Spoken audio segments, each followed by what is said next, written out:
Hello, everyone.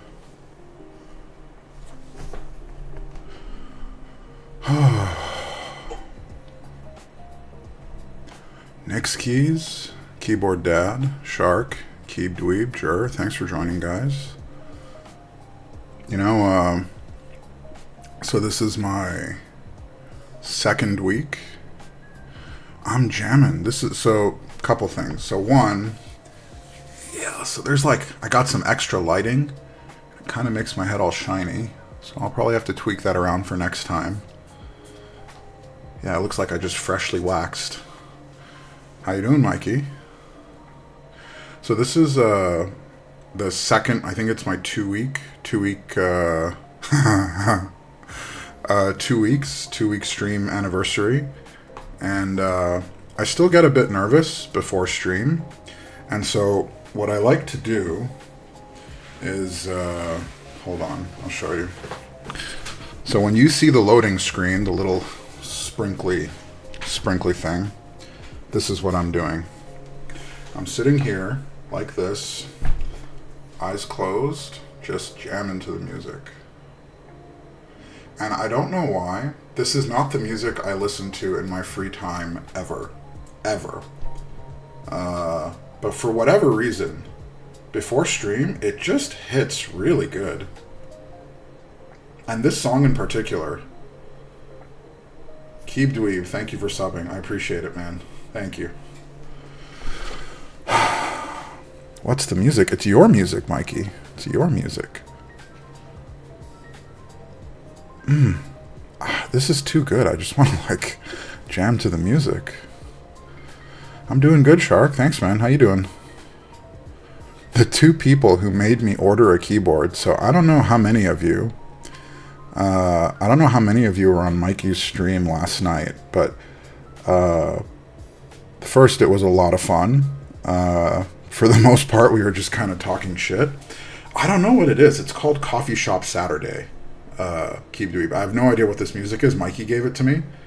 But it's just, I don't know, it hits.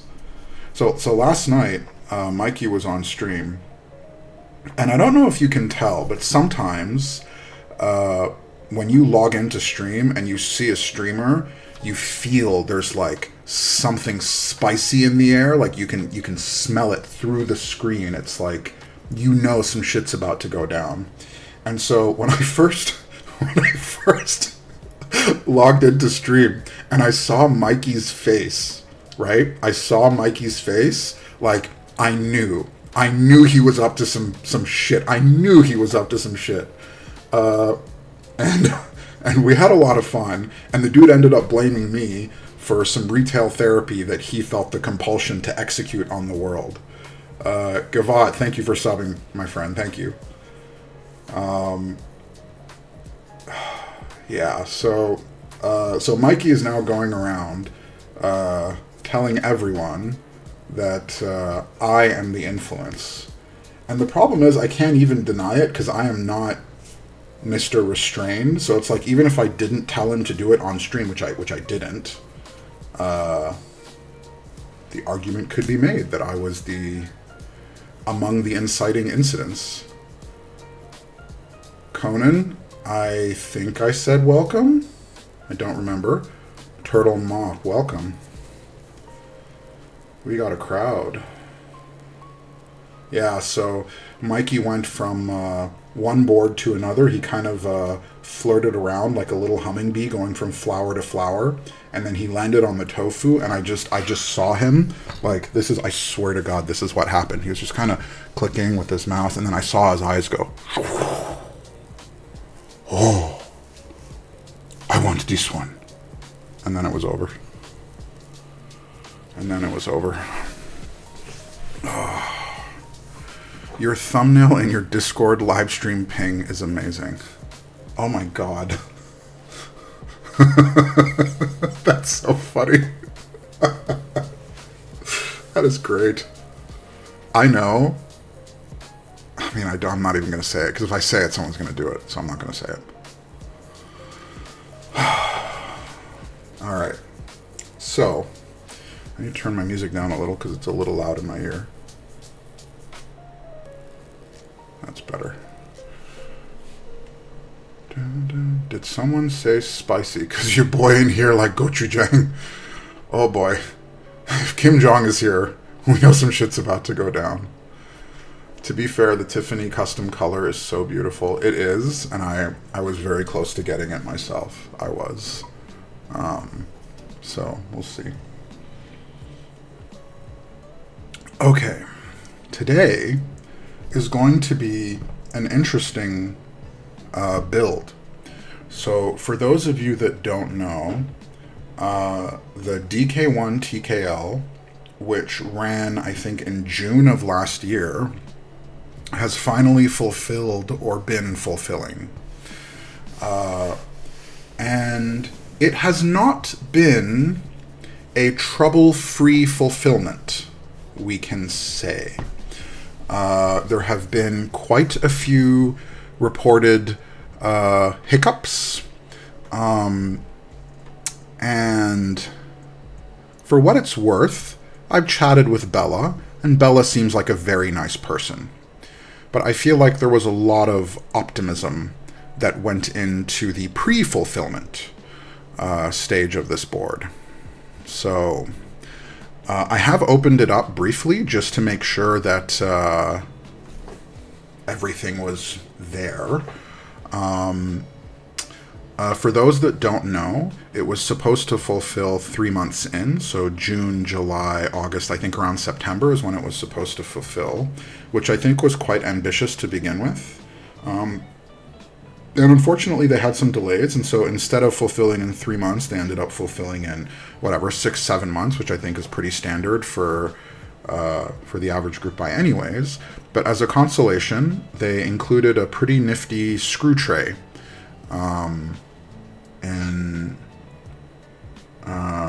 in everyone's boards, which I unfortunately didn't get. So I can't show that on stream. That's one of the little hiccups.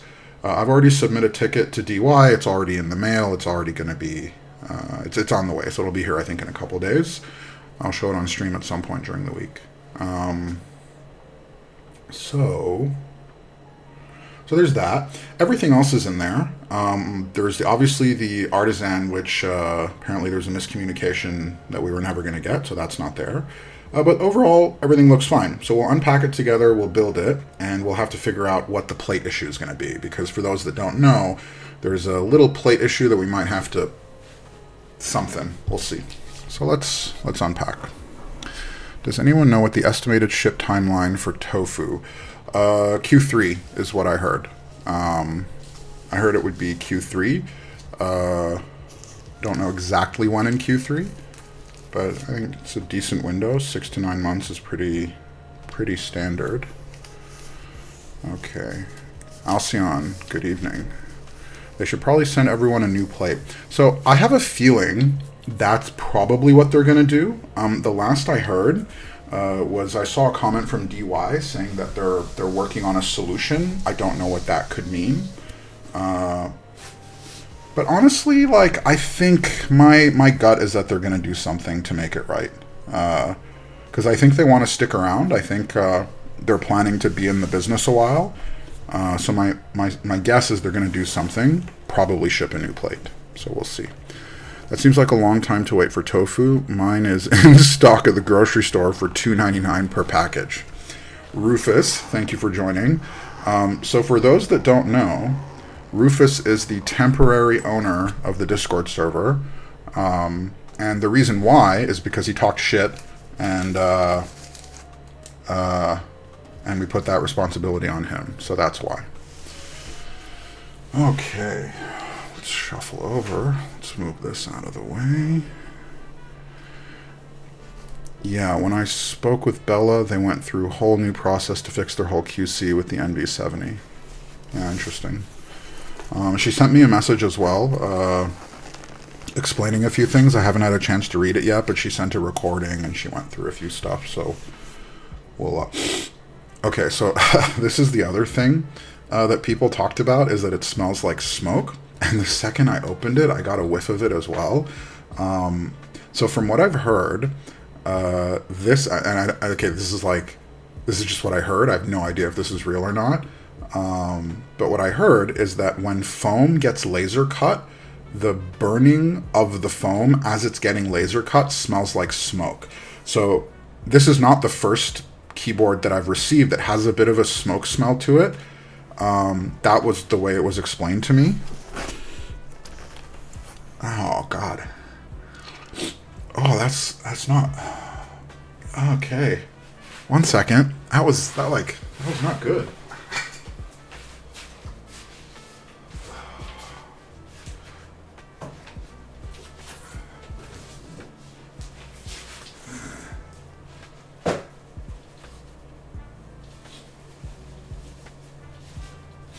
Okay.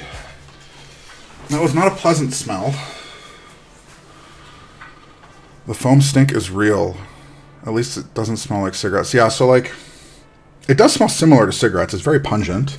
The good thing is that, when it's closed, which I'll close it after, probably can't smell it.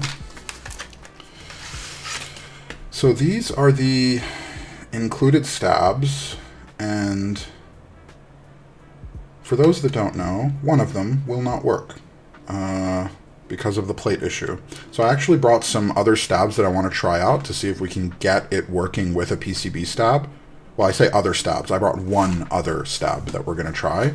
that I think might work. If it doesn't work, we'll go to a plate mounted as a backup. Joke on y'all, cigarette foam is my kink. It's you know, I wouldn't put it past, like, I know that's a thing.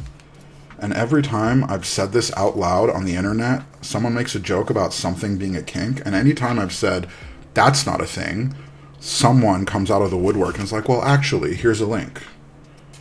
And I'm usually dumb enough to click on it. All right, so here we have some screws. I don't actually know what these screws are for.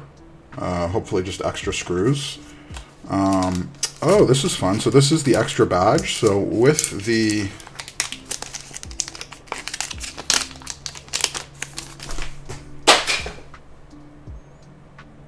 Life is hard.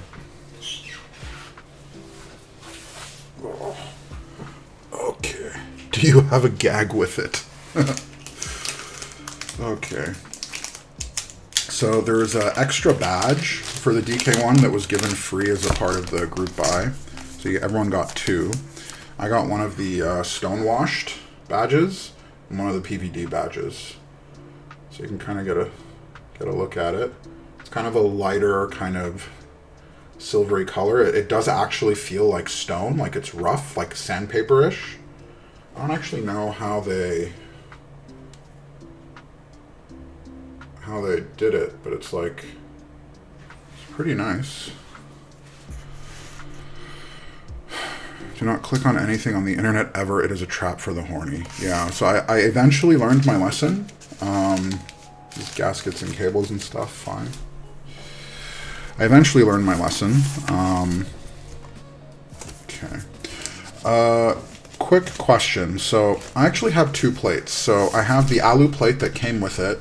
And obviously I didn't know that there would be a problem with the plate file. So I used the plate file and had a carbon fiber plate cut because I like carbon fiber.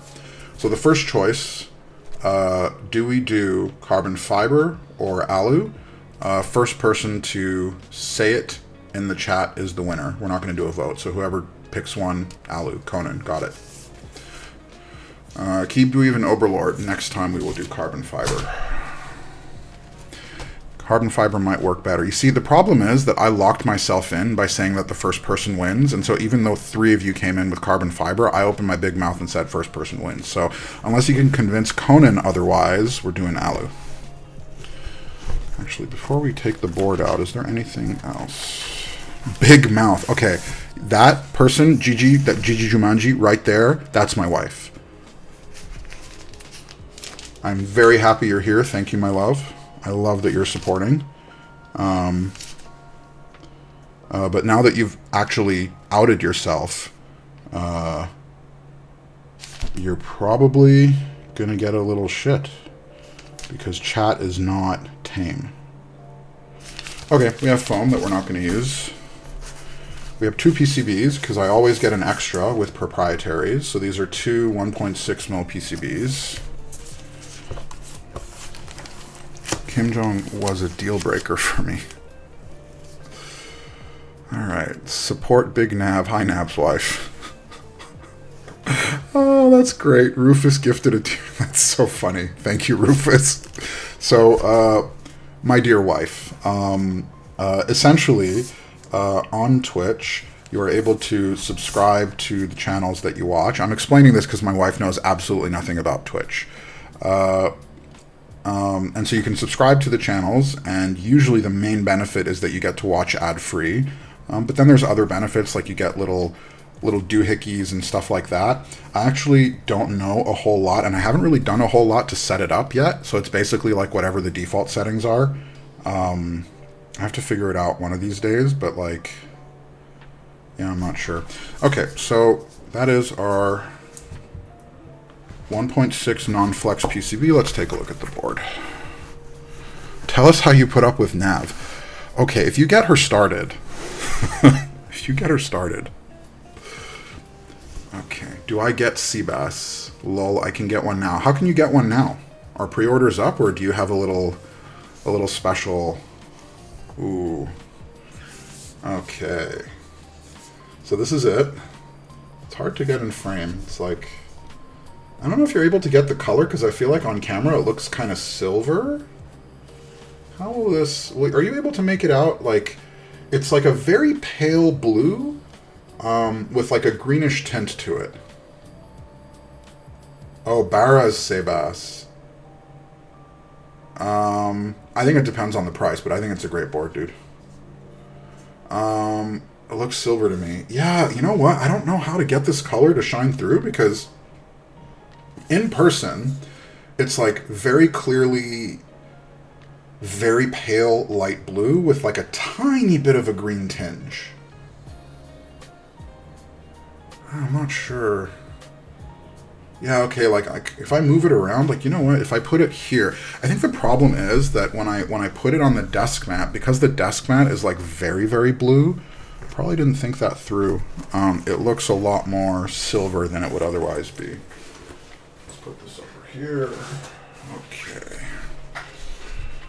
Does it come through? Yeah, so like, I think I made an error with the desk mat. Oh, that's too bad. All right. I can see the slight blue tint. I need to get Nav another camera. Yeah, so for those that don't know, one of the big reasons that I actually started streaming was Mikey, because basically Mikey bombarded me with messages for like, I don't know, 3-4 days straight and just would not let it go. And he kept saying, dude, you got to start, you got to start. And then Mikey also donated / just gave a bunch of the equipment that I'm using now. So like the mics, the lighting, all of that came from Mikey. So big thank you, dude. Because without you, this probably would not be happening. All right, let's open this up. Actually, have you guys seen, let's take a look at the back. For all the shit, this is a very nice looking board. Like, I don't know, I think it's clean. And then you can kind of make out the, I don't know if, yeah, there you go. Like, I already got fingerprints on it, but you can see, like, there's this nice little kind of angle in the back on both sides. I don't know, I kind of like it. And so, obviously I checked, there's no bent brass. But one person did have a wash your hands, bro. Desk mats are a crutch. The new meta will be a completely glass desk with glare TKL directly on top. And then the first time you put it down, the whole thing shatters.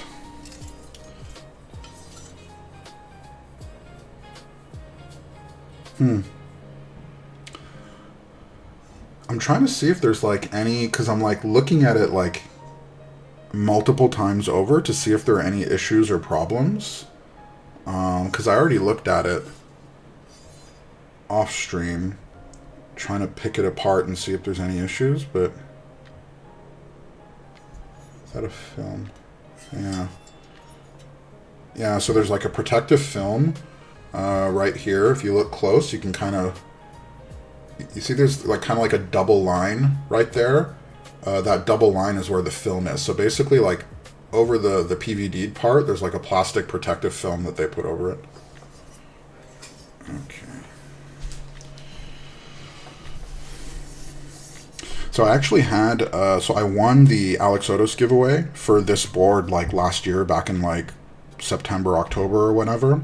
So this is actually my second DK one. This is the one that I ordered, and I ordered this before the giveaway. The weight makes actually a significant difference. Like the other board was a lot heavier, like noticeably heavier than this. It looks pretty good. Okay, why no hookup? I love this song that's playing, my favorite one out of all of them. Yeah, I love it too. DK160 back is exactly the same design, love it. You know what? I was very tempted by the 60. I didn't get it because I did not want to buy a Wuche board or a Wuche sponsored board. But that wasn't, I mean, the main reason is that they made it more expensive, like unnecessarily more expensive. And then they had forced split backspace, which I don't like. And it was a Wuche board. So for all those reasons, I didn't do it. All right, let's put this over.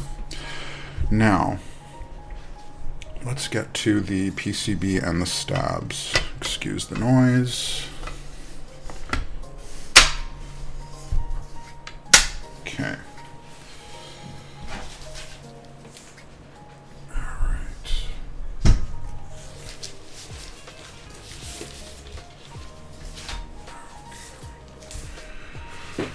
Nav, what about when it comes back with full backspace? The question is, will it be run through Wuche, and will it be more expensive than the TKL? You know what, though, honestly, one thing that I'm starting to pay more attention to is, and this is actually something I learned from my wife. So when I first got into keyboards, and this is like, you know, a little story time, keyboards is actually my first, what I would call real hobby that I've ever had, or at least ever had for like at least 15 years. I wouldn't really call video games a hobby, personally. So keyboards was my first one, and I was kind of a baby when it comes to, you know, buying things and spending money. I would always save my money before. PCB looks pretty good. Nice. Okay, let's do some stabs. 1 second. Where is my... Uh-oh. Where did I put it? Do we have a problem? No, we don't. No problem. Oh! There we go. Keyboard dad. This is just literally Wuche. I know. If I'd liked the Marblow design, I would have ordered locally, but I wanted standard Anno. Oh, does that mean you got it from China? Like you have a China version? Because I think the Wuche ones were all Marblano. I think it won't be run by Wuche. Yeah, I'm not sure. So, going to the... okay, you know what? I'm not going to ramble. Long story short, one of the things my wife has taught me is to really think multiple times about what I'm getting and why, and what it adds, or what space it takes in my collection. And so, for example, with the 60 is basically a clone, younger copy of the TKL. So then the question becomes, what exactly are you adding? It's just a 60. It has the same mounting style. It's the same basic keyboard. It's the same design. So like, what is it adding net new that the TKL doesn't have? And my guess, what I think, is that it doesn't add anything net new. And so, which is why I probably wouldn't do the 60. No, Wuche staff got hands on standard Anno, and they had some tops left. Oh, nice. 60s for life. I do really enjoy 60s, and it's funny because when I first joined the hobby, I was not a huge 60s fan. Now I think it's probably, is it my favorite? It's probably my favorite. The only problem is I can't quite use it for work, but other than that, I'm a big fan. So this is the problem that I had with the GDK stabs for the NV70. So I asked this question on stream when we streamed the NV70 build, and I said, do we trust or do we not trust? Do we trust that these stabs are mostly good, or do we not trust? And we ended up going in the middle. I tuned the spacebar stab, and I did not tune any of the other stabs. What ended up happening is the only stab that was good in the whole build was the stab that I tuned. Literally all the others were ticking or rattling or whatever. Hi Nav, gotta go again. Sorry, I just wanted to say, Mikey types, can a girl go on a date in peace? Goodbye. Thanks for stopping by. I am flipped. I got into the hobby loving 60s, and now I'm a TKL and larger. Interesting. I don't know what it is about TKLs. I use them mainly for work, but after work, when I can pick any, because I can't use 60s for work, I need the arrows. After work, I always go for 60s and 65s. Poor 75s, like, I have a few of them and they never get touched. Too bad. Dawn Bear. Hey Nav, I'm new here. Welcome. Good leave. I'm glad you're going. No wonder the stream seems brighter. I think that's atypical. Most people go big to small. Yeah, so that was my path as well. I started off with full sizes before I entered the hobby. And then I went to obviously 75s, then TKLs, then 65s. I actually hated 60s for a really long time. But they're among my favorite. You ever watch Parks and Rec? Parks and Rec, by the way, is one of my favorite shows of all time. Ron Swanson is my spirit animal. I don't know if you guys remember, there's this one scene, it's burned into my mind, okay? And so he's at a restaurant for breakfast, and the waiter walks up, and Ron says, the waiter says, "What would you like?" And then Ron says, "I would like some eggs, and give me all the bacon you have." And the waiter's about to walk away, and then Ron goes, "Stop. I think what you heard me say is give me a lot of bacon. That is not what I said.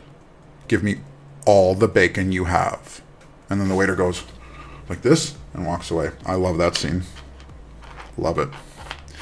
What is your current favorite Switch nav? My current favorite? I don't actually have a current favorite. Okay. For me personally, actually, my current type of favorite is the HMX light tactiles. And if I had to pick one, it would be the Longjing and the K01s, which are extremely similar. They're like very, very similar. I think I prefer the Longjing slightly. But there's something about it. It's like a clacky, scratchy light tactile that just like really, really hits home for me. I really, really enjoy it.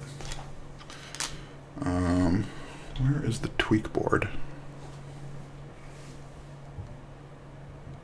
So usually before stream, I prep for stream, and I make sure I have everything I need accessible. There it is, the tweak board. So I would say the HMX Longjing like tactiles are probably my favorite right now. It's funny, I'm not a huge fan of your standard 6065 standard boards, but you turn it into an Alice, and I love it. Interesting. Alice's, the Ergo was my first one. Ooh. Okay, like you can hear this, right?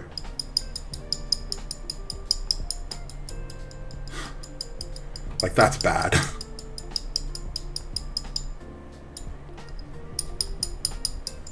Guys, this is actually the worst wire I've gotten in a long time. That is wild. How Ron feels about skim milk is how I feel about 75s. I want all the bacon. Yes. Wait, hold on. You would look good with the stash, though. You gotta be careful, dude. My wife is on stream. She'll come at you.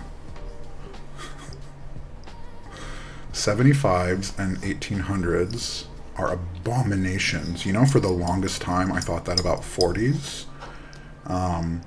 Where I really hated on 40s. Like, with a passion. And then I got one, and it made me hate it even more, and then I sold it. And then 6 months later, I said, maybe I should give 40s again, another try. And so I got another one, and it didn't work for me. I wasn't able to get used to it, so I sold it. But somewhere in that journey of getting my first, selling it, getting the second, and selling it, I went from hating 40s to feeling like 40s were too cool for me. I don't know if that makes sense, but I no longer hate 40s. I now feel like 40s are just too cool for me. And so now it's kind of like I wish I could be part of the 40 crowd, and I wish I could use a 40, but I can't. So I don't know what you call that, but that's how I feel about them. These are not. And you know what's interesting about these wires is that they're quite a bit more flexy than I'm used to for stab wires. Oh, I see you're a tactile fan. Glad to see another one in the wild. I do like linears too, by the way. Linears were my main thing for my first year or so in the hobby. But then when HMX came out with their tactiles, it basically changed the game for me. I don't know why, but the HMX tactiles are like almost all of them I've really, really... Yo, this wire, I'm trying, and it is not complying. HMX all day, totally. Gateron calligraphy switch is my do you mean kale? Calligraphies are kales, right? I think. Yeah, my brain too smooth for 40s. I feel like a T-Rex with 40s. Feels weird, yeah, exactly. That's my problem with 40s. My big problem, one of my biggest problems is that, okay, what I want with the 40 is a standard layout with like all the keys here. So I just want the number row chopped off, maybe. They try to get too creative with it, honestly. Wait, hold on, Mrs. Nevi. Do you not think so? He's got the position for it? Pidutrum? I don't know what that... What?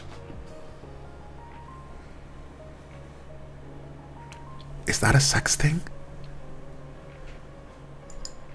I don't understand. I wasn't interested in 40s till I saw the M9N with 13 UPCB. It was wireless too. Interesting. I never heard of that one. My current favorite are the Haimu Rocks. My gosh, it hit the spot. Haimu Rocks. I have one, actually the first Haimu switch, this stab is killing me by the way. The first Haimu switch I ever tried, I actually won off Keyboard Dad's holiday giveaway, which he ran on his server. I think it was Bokeh Bob sent me Haimu, I forget the name, but those are the first ones I tried and they're actually quite nice. Hey keyboard people, how you doing? Saw you were a streamer on Mango's Discord. Thanks for joining, Lander. Yeah, I started 2 weeks ago. Okay, I'm gonna give up on this wire soon. It's better. It's a bit better, but like I've never had this much trouble with a wire. So I guess one lesson we've learned is bring your own stabs to the party. I kind of want to use these because I want to see what experience everyone else has had. 40s are cute. I love how they look, but require too many layers. Yeah, that's my problem. Is that like it requires way too many layers, and the keys are too non-standardized. It's kind of like an Alice board for me, at least, where you have to get used to a whole new, like essentially you have to rewire your brain to use it. Whereas like almost all the other layouts, you can kind of just the same foundation. Okay, I'm about. That's good enough, and then if it doesn't work, we'll rip it out. Oh, do I want to... I don't want to redo these. Because it's a huge pain in the butt. But the last time I didn't redo a GDK stab, I regretted it. So, I need a quick vote in chat. The first 3 people to say redo them or not. Do we redo these or not? So basically take them out, clean off the lube, make sure it's balanced, and then put them back together. Redo. Okay, that's 1, 2, 3, 4. 1, 2, 3, 4, 5. Bin them.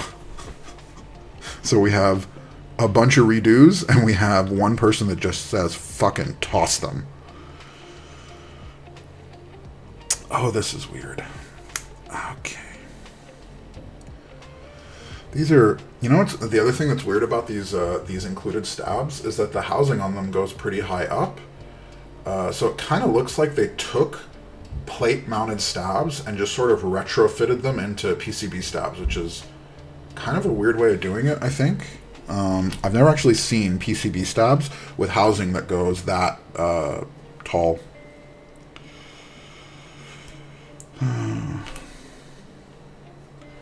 Where did I? There it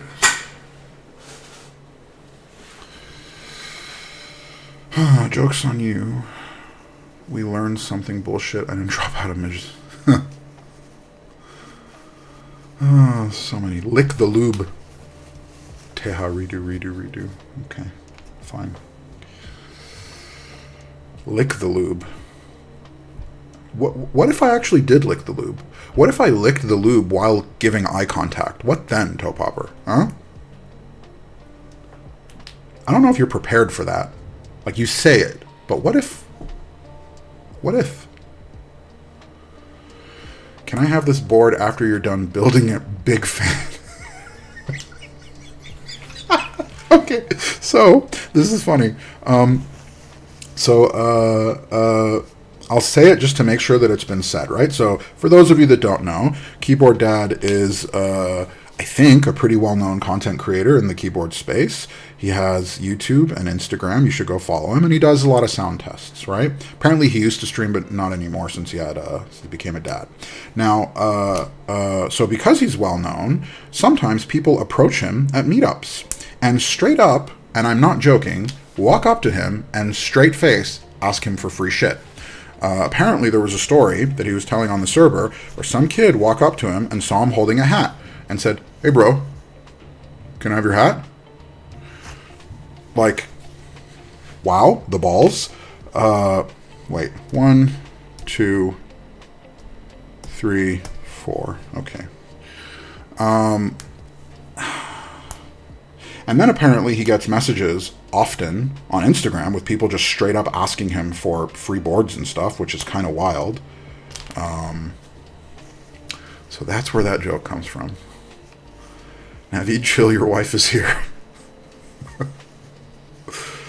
With that much confidence, I got to give the kid my hat. So he did actually give he did. Yeah, he did give him that hat. I can just imagine, like, hold on. I can just imagine he's like walking down. Some kid walks up like, bro, can I have the hat? And he just goes,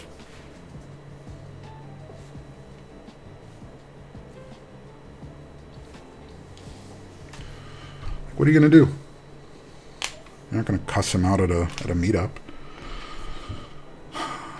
The question is, though, I wonder if that kid okay, actually, hold on. This is what I wonder. This is actually what I wonder. So, you're that kid. You walk up to the content creator. You asked for the hat, right? Putting aside what he was thinking, the entitlement, we put all that aside, right? After he gets the hat, okay? So he gets the hat and he leaves. What does that kid think is true about the world? Like, did he walk away thinking, that was pretty cool? Like, the world is a pretty cool place, bro. Like, did he walk away like that? Or did he walk away thinking, nice. You just gotta, like, take it, you know? You gotta, like, own it. I don't know. I wonder. I wonder, like, what does that kid think is true about the world because of that interaction? I wonder. Confidence, though. Like, it's one of those things where you're like, dang, okay, here you go. Hey, Naveed, can I have all your keyboards? Maybe, maybe not. Dude, I don't even feel comfortable asking my longtime friends for stuff. I feel weird if they give me something. I kind of feel the same way. I have a lot of difficulty asking for help and accepting help. It's not even asking for help. It's accepting help that I find difficult sometimes. We were actually talking about this on the server. Someone on the server, Vic, is really into this board, the Bread 80, right? It's like a foamed up board with a 1.2. Like, it's like, you know, it's designed to be foamed, this board. And it's going to run on Keybay Tech. And, you know, most of you guys know Keybay is one of the sponsors, but I'm also friends, but Chester, I would consider Chester a friend. When I got the end of year Discord summary of like all the people that you chatted with, Chester was like my number one by like a wide margin, right? Like, I think I exchanged like 30,000 messages with Chester, like something like Chester I would consider an actual friend. If he was in town, he has a guest room here, like legit friend, right? I've helped him out on the marketing side of things, literally just like as a friend. And so because of that, I feel extra weird asking him for anything, because I feel like he would feel obliged to say yes. Like, I think that if I asked him to review the board, he would say yes. And so I don't want to ask him. Because I want it to be, good for him. Like, I want it to be a smart business decision for him to send me the board to review, even if I send it back, right? Like, I'm not even talking about keeping it.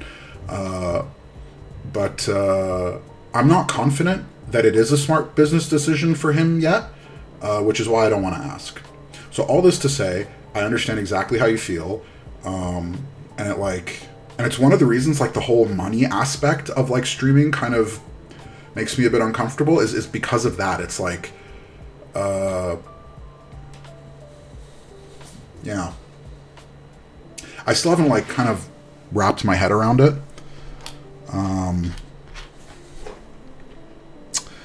Yeah, okay, let's take a look. These,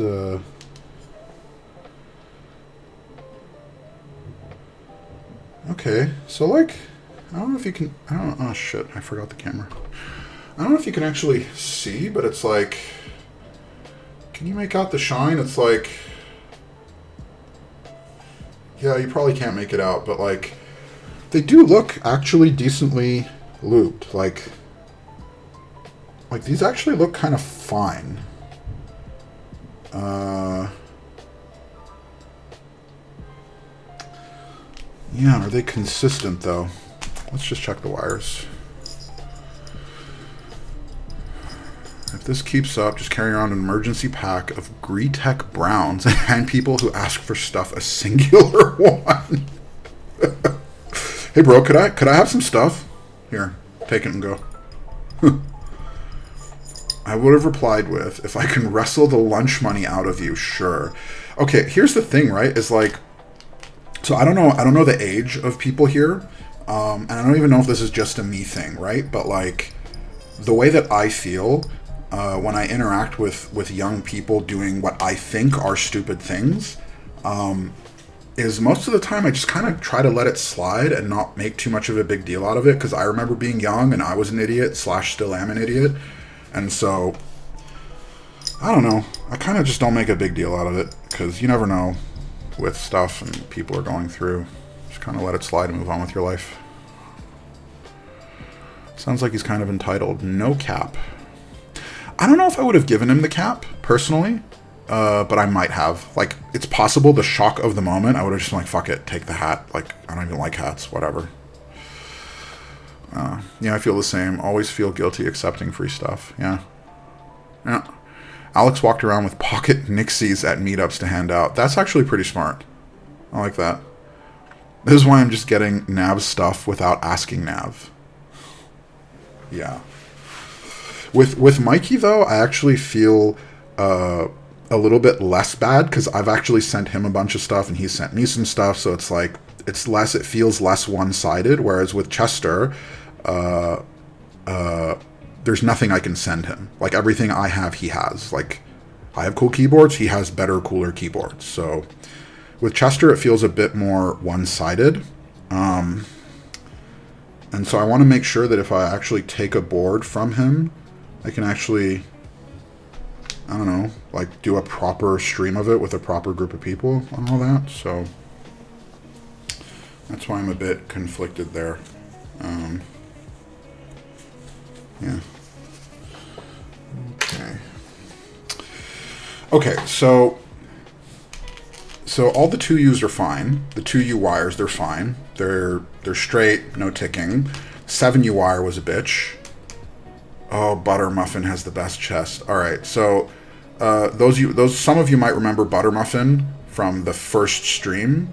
That's my best friend. He lives 10 minutes away from me. He likes telling dirty jokes, and that's the only reason he's here, is to tell dirty jokes in chat. So he doesn't actually know anything about keyboards, so be prepared. Or not, he has 2 young girls, so they might be next to him, and if that's the case, no dirty jokes, so we'll see. I'm going to be honest, I've gone past the point of asking for stuff. It's been too long that I've been reaching out to brands. But Mikey, you see the difference is that you have a YouTube channel with like 8,000 subs. You've been in the business for a while. Like you have something more concrete. You have like a proper polished edited video that you can offer. Whereas within the streaming model, I'm not doing edited videos. I just upload a whole VOD on YouTube. So this stream has to actually deliver value to a brand that might want to send a keyboard, meaning it has to be done properly. It has to be, like there's this whole other side of it that I think I'm still kind of getting practice on. So we'll see. If I lived near Keybdweeb, I would ask him to help me move, and by help I mean just do it for me. You know all these people by name. Where do you find the keyboard people? On Discord, Lander. They are all on Discord. Most of the people here, so there's a couple Discord servers. So Keyboard Dad has a server called the Dad Pad, which I really have been enjoying lately. I've been more active there the last couple months. It's like an older, more mature crowd. So it's like people that are like pretty seriously into keyboards and stuff. So like that's one server I've really, really been enjoying. Mikey has a server. I have a server. Mango has a server. There's a bunch of servers where the vibes are really positive, really good, that you can join and talk about keyboards and learn and ask for help. I'll give you a valuable stream. Thank you, Buttermuffin. So I'm hearing we need to get Nav a YouTube channel and edited videos. So actually, that is something I have thought about. I have thought about finding a YouTube editor on like one of those TaskRabbit-y, what do you call them? You know what I'm talking about. One of those like platforms, finding an editor to help me. But it takes time, it takes money. I'm not sure if I want to put that in yet. Shit. Okay, fine. I might as well just go through this. I've just been... We're 50 minutes in. I'm in Mango's server. She's too sweet. Yeah, she is. Mango's a good person. I like Mango. She's just okay. Yeah, so I've said this before, but one of the ways that you know if things are going to be good, if the vibes are good, is if chat feels comfortable enough to give the streamer shit. And if they are and they do, and it's all laughs, then you kind of know that you found a good place. And that's one of the things I love about Mango's streams, is that the vibes are just so good. And basically half of chat is giving her shit the whole time, which just makes things so funny. I love it. Nav, thanks for the dad pad plug. Appreciate it. Of course. One of the things that I really believe is true, in particular for content creation, content creators, streamers, like this whole side of things, this part of the business, or this part of the hobby actually is probably more accurate. I don't think it's a zero-sum game. I worry sometimes that there are some streamers. I've heard that the Chinese community, I've heard that the Chinese streamers kind of approach it this way. I don't know if it's true, right? I'm guessing. Not guessing. This is like his rumor. Like I've heard this, that they are quite competitive and like they, not backstabby, but I've heard that the vibes are not the same with the China side of the hobby. But I personally think it's not a zero-sum game. Like what I mean by that is I think it's possible to have multiple winners, and if one person wins, they can bring up, they do bring up other people around them. So like by helping each other, we are helping ourselves. That's what I believe. But also, being competitive in a hobby that I do for fun is just not the vibe. Okay. Okay, I have found the first little nitpick with these stabs. And actually, I don't know if these are, if this is like notorious for all pre-lubed stabs, but the insides are not lubed. So it looks like what they did is that they just lubed the stem and put grease on the wire. The stem itself was slightly lubed, but the inside of the housing had no lube. So this was probably a good idea to not trust and redo. I give myself shit all the time. Humor is where you can laugh about yourself. Exactly. I agree. I agree. Okay. I have a feeling we're going through all this effort and I'm going to have to bin them anyways. So hopefully that's not the case, but for those that don't know, I can grease your wire. For those that don't know, these lube revolvers are the best thing. I got mine from Whiplash, but you can also get them from Omnitype. They bring down the time that it takes to lube stabs, like, massively. Makes them so much easier. I'd rather everyone else win. That's my goal, bring others up. I agree. One of the, like, I don't want to go too philosophical, but I was brought up religious, like not like, you know, fanatical or anything, but one of my core values is service to others. And it's something I really do believe in, and it's something I try to do in my work and how I engage with the hobby. I think it's important. I actually think that's like, and again, we're getting a little deeper than keyboards, but I actually think that's like part of the answer of like the purpose of life and all that. I think part of it is how you help others and how you connect with others and like all of that. Okay. Nice. Not nice. Not done. Save everyone money and I am happy. Just want to see people do well and see cool keyboards. I'm down. Oh God, he said lube. That's your cue. I'll lube it. So I'm not even gonna touch that. That is so funny. I was surprised at how welcoming everyone was when I started getting into making content. Everyone helps bring each other up and supports you. It was very much unexpected. Yeah, I agree. Like, you know, this is by the way, this is my life. I'm not even joking, right? So this is my actual life right now happening for all of you to see. So I will be doing something more serious, whether it's like thinking, browsing, it doesn't matter, right? I'll be having a serious moment. And then my wife and my best friend are making dirty jokes and like causing a scene and introducing chaos, like Buttermuffin and Gigi Jumanji. That's my best friend and my wife, right? So the shit that this is literally, this is my life. This is my actual life in practice. We have keyboards happening. I'm like trying to focus or do something. And then I have this like, you know how it's like devil on one side and angel on the other? It's devil on one side and devil on the other. That's what it is. I'm the angel. You hear that, wife and friend? I'm the angel. I'm the angel.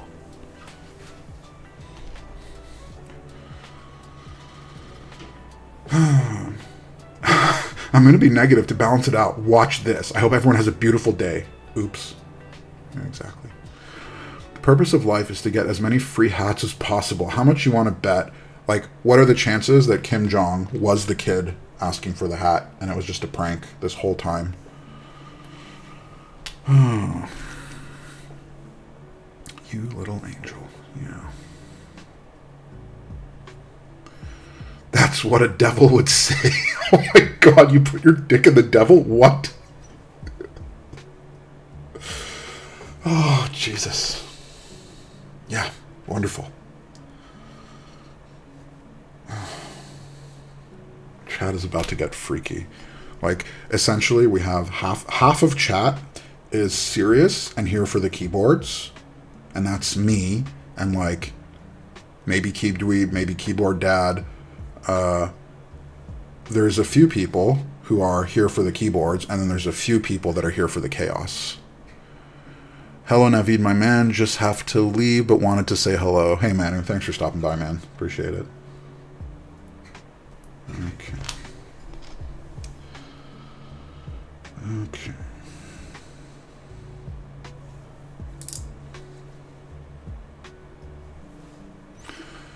I don't even have them on my shoulders. It's just one devil running the show, Ratatouille style. Oh, that's too funny.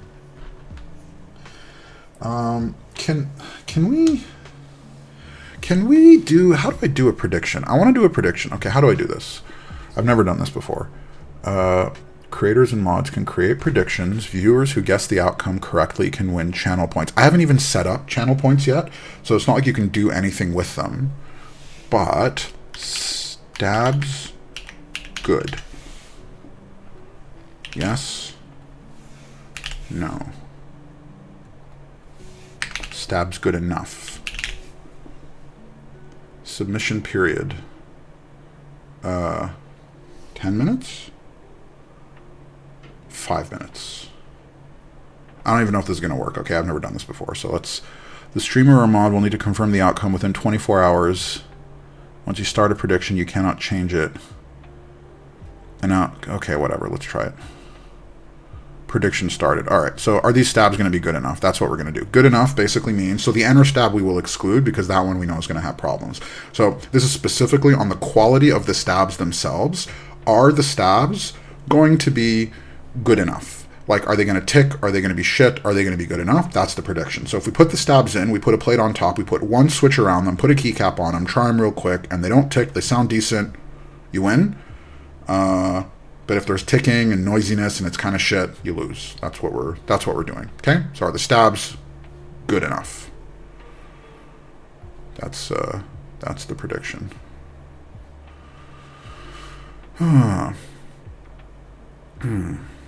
For the Keybs, but I do enjoy the chaos. I'm here for both Keybs and chaos, okay? I'm here for... Rufus is not here for the chaos. Rufus brings the chaos. That's Rufus.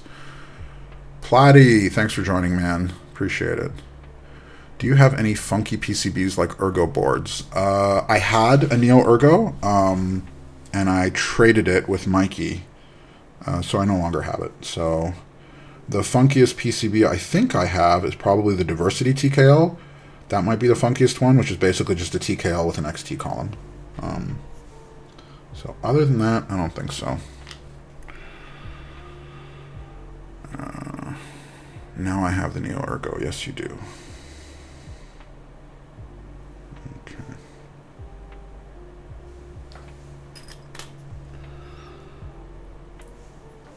No, this song is not doing it for me.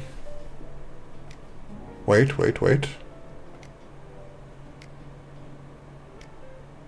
No. No. Okay, fine. Nice. Sisterhood of the Traveling Ergo. That Ergo might make the rounds. I'm actually not sure how Mikey's going to feel about it because he's only had it for a little while. But I was never able to get used to it. I heard a lot of good things about it, how it's kind of like the perfect Ergo board and it's so good and blah, blah, blah. I heard a lot of good things about it. But we'll see. I wasn't able to get used to it. We'll see if Mikey can. Okay.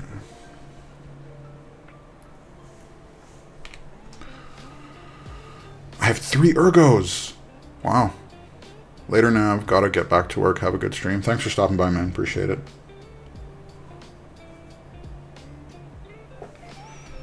Ooh, I like this song. This is good. Oh my god.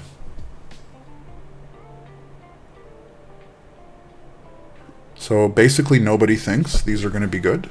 Is that right? Nobody thinks these are... Okay. There's 20 points on yes, and then everyone else is no. Okay. So, stabs are basically done. Let's bring out the grease. Let's do this. Okay. How many of you still do the dielectric grease method versus 205 or XHT? I know Mikey likes BDZ. And I kind of feel like the dielectric grease has fallen out of favor a bit. I saw it on an Alex Stab video when I first joined the custom side of the hobby, and it's worked great for me, so I never stopped. BDZ, another for BDZ. 2 of you. All right. I have it. It's just a bit less convenient than this, because this I just take out this tube, and it's kind of easy peasy. I have used BDZ a few times for stabs, and it works out well too. But I don't know. Oh, come on. This is a bit of a pain. What the heck? Like, guys, this is like... I'm not joking. This is taking a bit of force. Holy. Wow. Like... You see it, right? Like, that is an imprint. Wow. You know who else likes BDZ? Sterling. Yeah, okay. Jerry uses either. Platy on dielectric. It's not that we don't believe in you. We just have significant doubts about your competence. Thank you.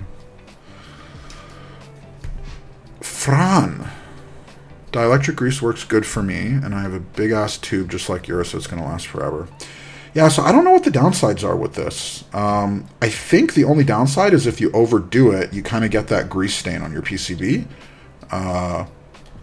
Conan, I do still use Loctite for stabs because the damn tube won't run out.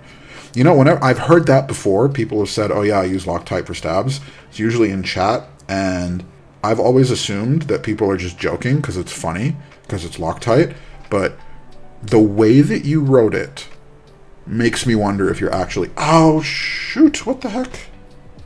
This stab takes like a lot of force, guys. Like, part of me's legit wondered, after going through the effort of like tuning this and making sure that it's like straight and everything, the force that I'm applying to this is going to bend them all over again. Okay. jeez. I use red Loctite on boards before I sell them. Okay, we are joking. I find it easier to overdo BDZ. I feel like I haven't used enough, then I've gone and gummed it up. Yeah, so I did it once, and I feel like I did actually overuse it, and they got sluggish, and then I had to just mash the spacebar like a bunch of times to sort of get it to loosen up and kind of spread around.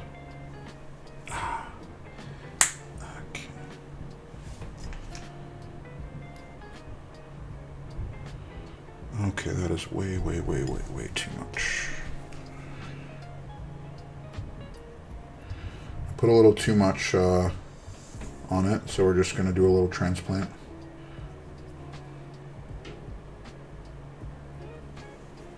Nice. Wait. There we go. Dun, dun, dun. I just got bad news. What did you get, Mikey? B-Sun Golden Apple. Oh, I knew that, Mikey. We knew that. DY said in Unikey's server, the Golden Apples are not coming back with B-Sun. They're going to be coming back with a different menu, and they're going to be coming back full PEI. That's what I thought he fucking said. What the like, literally just getting the wire into that little...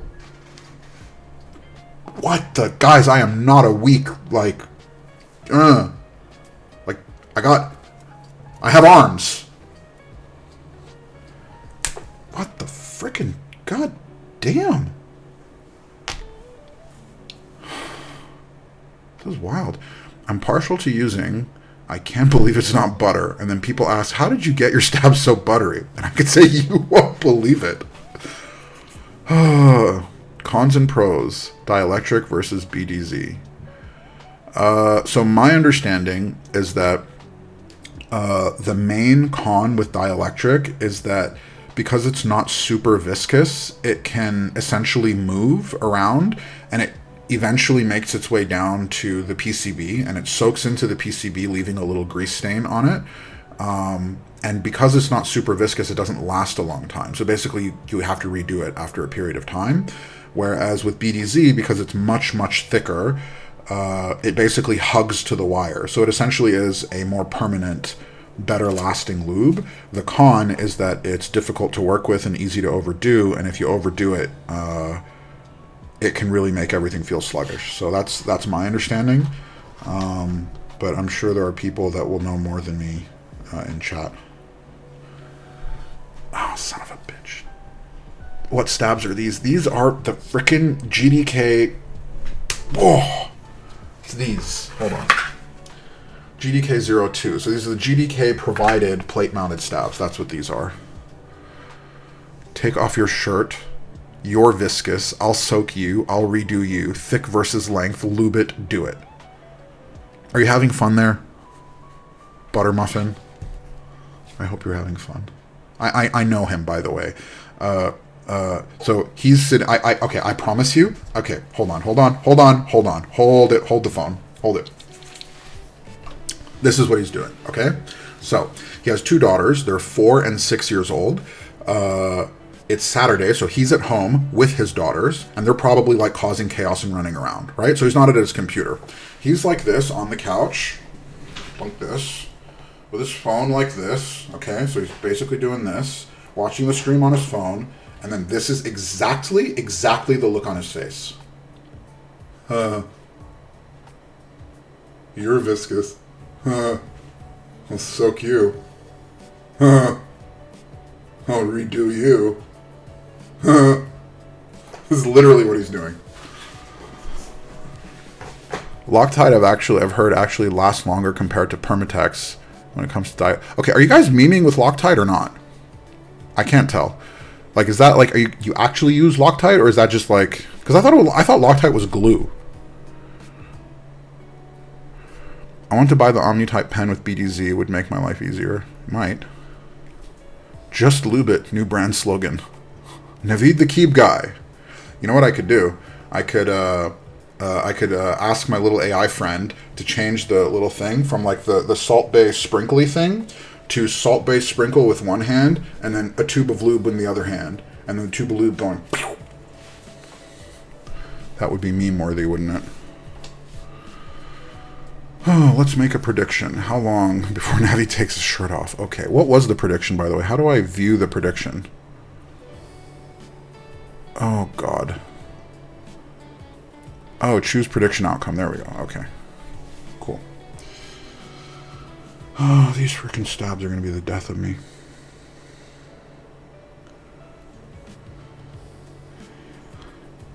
Okay. Fine, we're almost done. Almost done. People use Loctite dielectric grease. They just don't know Loctite is the brand. Okay, I understand. So, right. I thought Loctite was like, was a specific, I didn't think it was a brand. I thought it was a specific type of glue. I thought the thing that you put around screws to prevent them from unscrewing, whatever that's called, I thought that was Loctite. I didn't realize it was an actual brand. That makes much more sense. Thank you. Please don't do that. Do it. Do it. Oh, we're talking about me taking my shirt off. Okay, that's not going to happen. I mean, it might happen, but in order for it to happen, we would have to change platforms, and my wife would have to agree. So, would I do it then?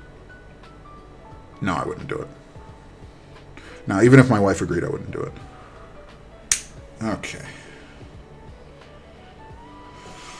Okay, that's it. We're good. Stabs have been redone. That took me an hour. An hour to do stabs.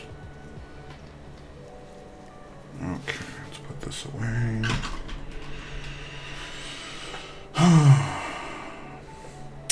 Remember in the beginning of the stream where I said, I don't know what these screws are for, and I figured it out.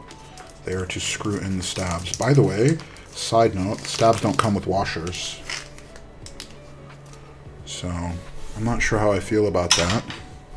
They have to be really well done for it to not work. I bought a 4-ounce bottle of Super Lube for Springs 2 years ago. It's still fun. Will last until I die and still be full. I hope they aren't the death of you. Nothing's worse than being done by a fatal stab. Dude, like, my fingers are getting bruised from these damn stabs. It's nuts. Navid 8082 for $50 on Black Friday. Did you get them again? Because I have a 8008 blue. It was my first GMK set, and I got it from Gawat.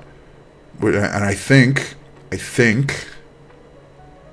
I got them for more than 50. It would actually be funny if you ended up getting the set brand new after I bought it off you. That'd be pretty funny. Put your board together with Loctite Red. I dare you. We will see. If you want to kill 10 minutes, read the Amazon reviews of the 55-gallon drum of a water-based lube. Navid, I'll owe you. What you'll owe me what? I swear some people underestimate how strong Loctite Red is. Yeah, probably. I was considering buying another set, but you know what's funny is I was actually thinking about getting the red one too, because I really like it. It's currently on... It's on my Neo 60. I really like that set. I was thinking about getting the red one as well. So, alright, let's put the stabs in. And let's see who was right. Yo, this is so intense. These stabs are so intense. Okay.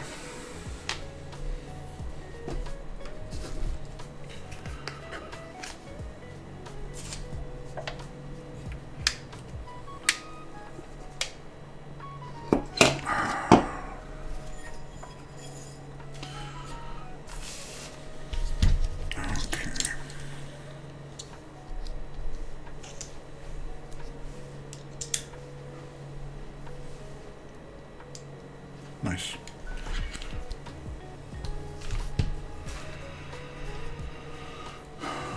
So even though I won the Alex Sotos giveaway board, I don't know how many of you actually... Oh, shit. I don't know how many of you actually know this, but Alex's board for the DK1 arrived with a 1.2 mil flex cut PCB.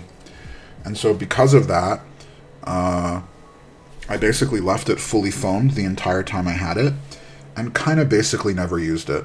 I ended up selling it recently when I knew this was coming in.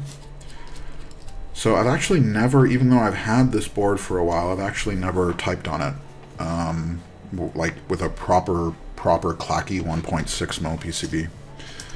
So I'm actually kind of looking forward to it because I have high expectations, even though there's a bit of mess in the group buy. I have high expectations for this board. Oh, I fucked up again. All right. One thing I forgot is that we know for a fact, at this point, it's basically fact that the provided stab will not work on the enter key unless you file down the plate. So I basically redid one stab and didn't have to, because I want to use a different stab for the enter. So, but that will not count on the prediction.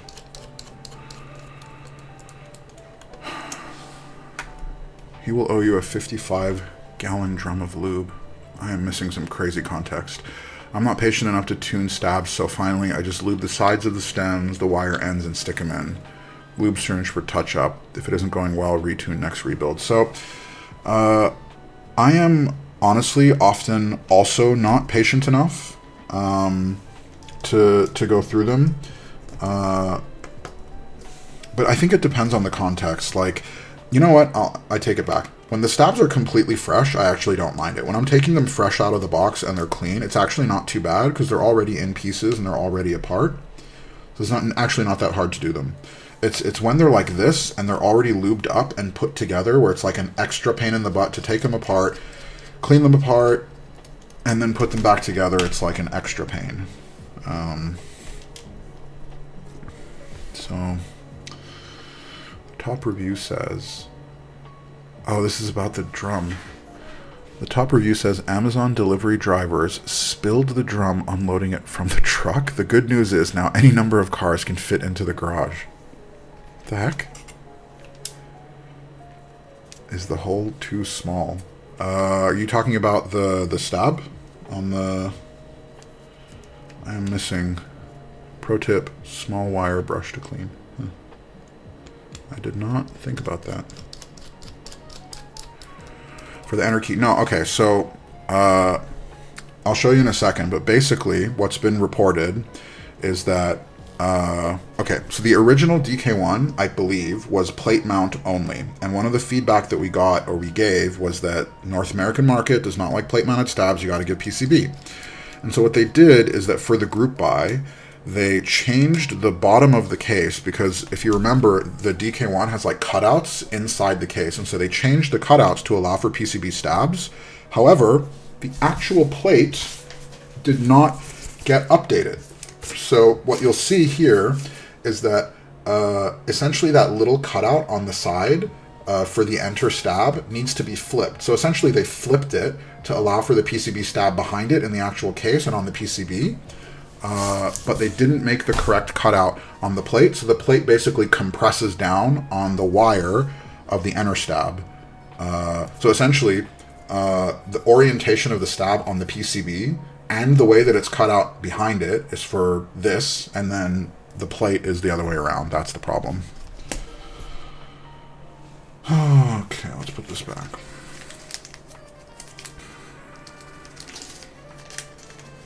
Some switches also require filing down lower legs in case they sit crooked in the solder.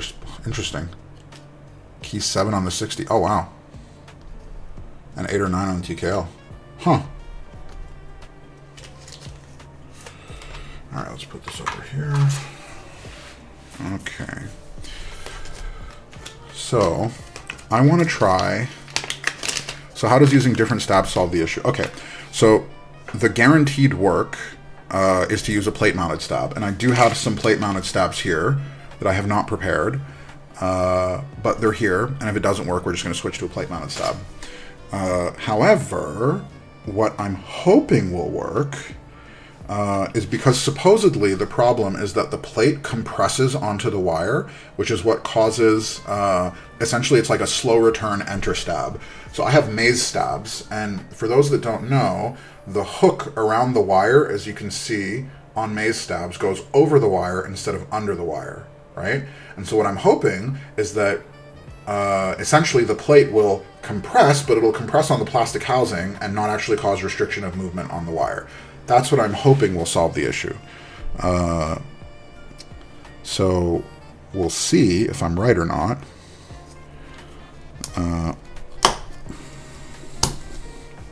So that's it. All right. Do I have any mods in chat? I'm wondering. Actually, you know what? Let's do this real quick. We're going to do a poll.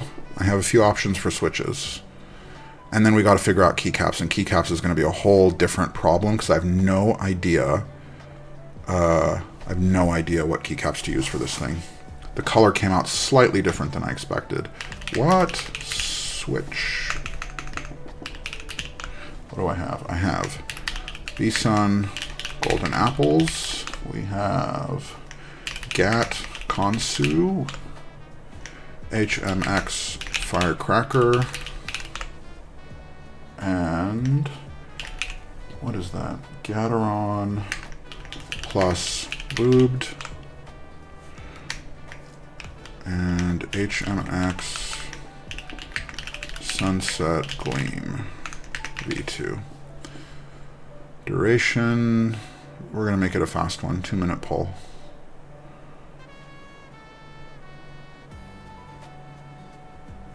Current poll. Okay. All right, poll is up. Let's pick a switch. Yeah, these are your options. We're doing alu plate. That was already decided. So, number one rule of building cubes. The more you hope it will solve the issue, the less likely it is to solve the issue. Isn't that true? You have a hair in your screw bit case lid. That is a cat hair.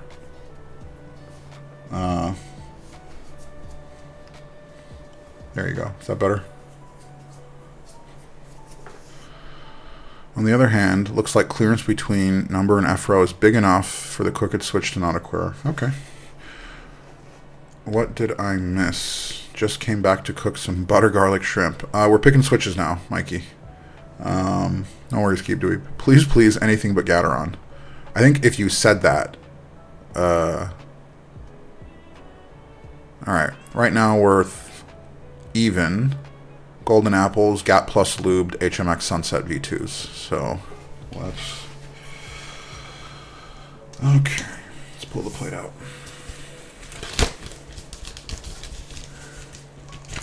Gaterons are good for plateless hot swap builds, though.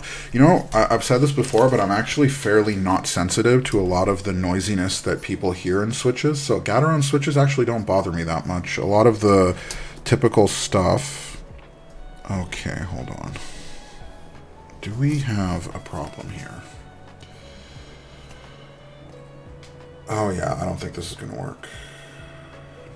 Maybe it'll work? It might work. So I don't know if you can make it out, but basically, yeah, I don't know if you can see, but like the plate is right on top of the stab housing, like right on top. Poll ended, GAT Konsu. Alright, that's what it is. Alright, let's try this out. Let's see if it'll work.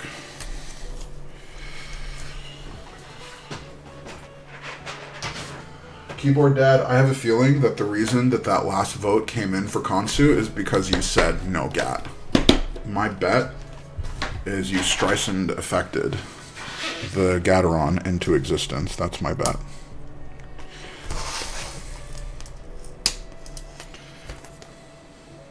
Okay. Let's see if this works. The next problem is going to be switches, because not switches, but keycaps. 20 people in here and only 5 voted. It's okay. I'm willing to bet that people are doing other things at the same time. No problem.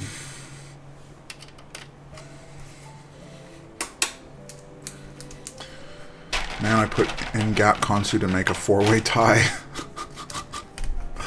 I actually like, yeah, they're stock Konsus. I actually like them. I think the Konsus are a very unique switch. I think they're I think they're a bit temperamental, to be honest. Like, I don't think they work in everything.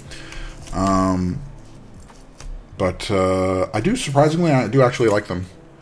They're lubed. They're factory lubed Konsus. So stock factory lube Konsus. I voted for the Gats because of that exact reason. There you go. Like, it's for sure the Streisand effect. Oh my god. Yes, I'm multitasking during this stream. My right hand is busy. Shoving Thai fried rice into my... Yeah. Oh, okay. What caps? Shoot. I don't actually know what caps to put on this. Oh...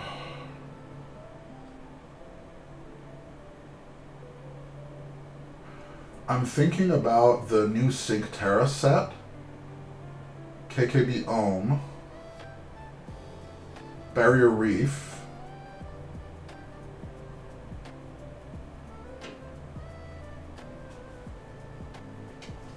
Or Metropolis? What was the color of the board? It's Celadon. It's like a very pale blue. Hold on a second, I'll pull it out. It's a very pale blue with a kind of a greenish tint. In the camera, it almost looks silver. Okay. So, okay. So this is the board. You can kind of make out that it's like, you can kind of make it out, right? It's like a very, very pale blue with like a greenish tint to it. And here you can, by the way, you can see the stab cutouts, right? So the stab cutouts were basically, they changed the board and they changed the PCB to allow for PCB mounted stabs. They just didn't change the plate, I think.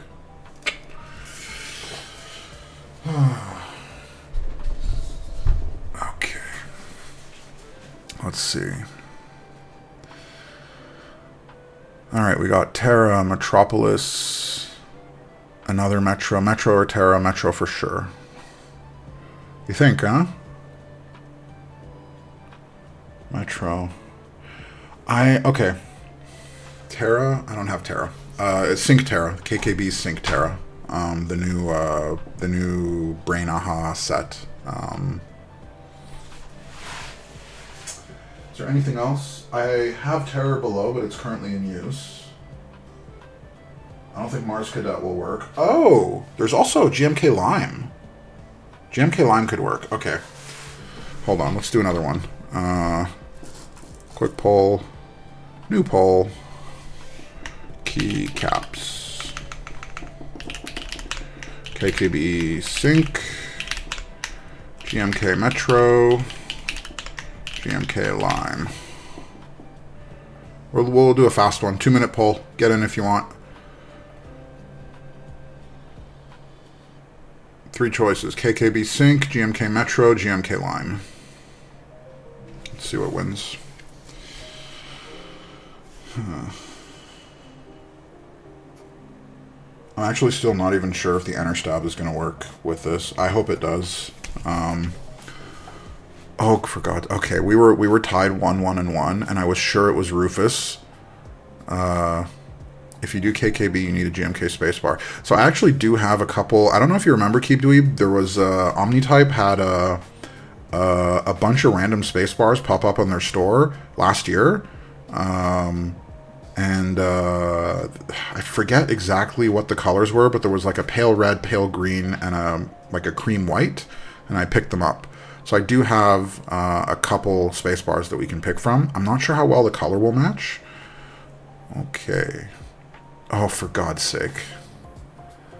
Okay, we have a tie. 2-2, KKB Sync and GMK Lime. We are going to do it the way we've done it before. The first person to go in chat and break the tie with a vote wins. Whatever it is. Lime, Keep Dweeb. You win. Done.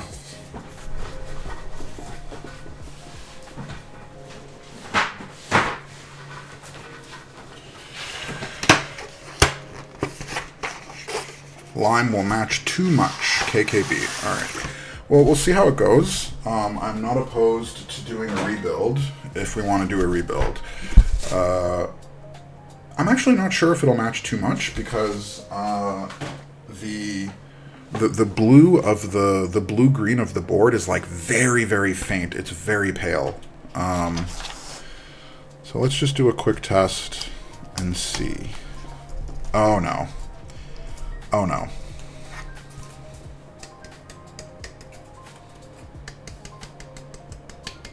Yeah. So my little test with Maze Stabs was definitely not successful. Definitely did not work. Which is fine. Let's just do a quick test and see how the rest of them are, and then we'll move on with the switches. This is wonky. This is very wonky. Can't vote, never seen these 3 sets. No problem. Just meant grays and green getting contrast with sync. No, so keep doing. The one exception, and I was clear in the beginning, the exception to this was the enter. Because the prediction was specifically on the quality of the provided GDK stabs and whether we needed to tune them or not. So are the provided stabs good enough? The enter one, because we already knew going in that it wouldn't work, that one was excluded from the prediction. Although, I'm already running into problems with my... Alright, so, very quickly. I know I'm holding it, but just to get a sense of the tick.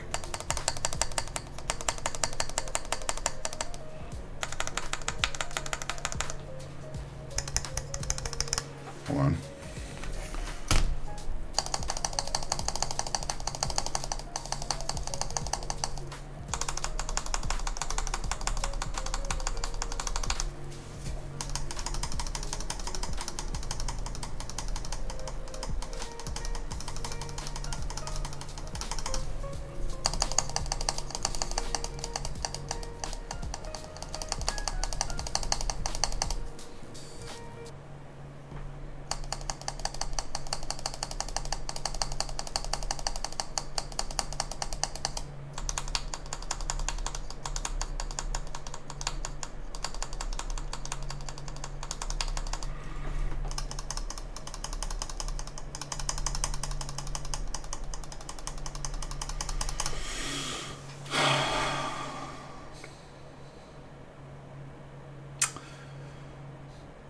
Okay.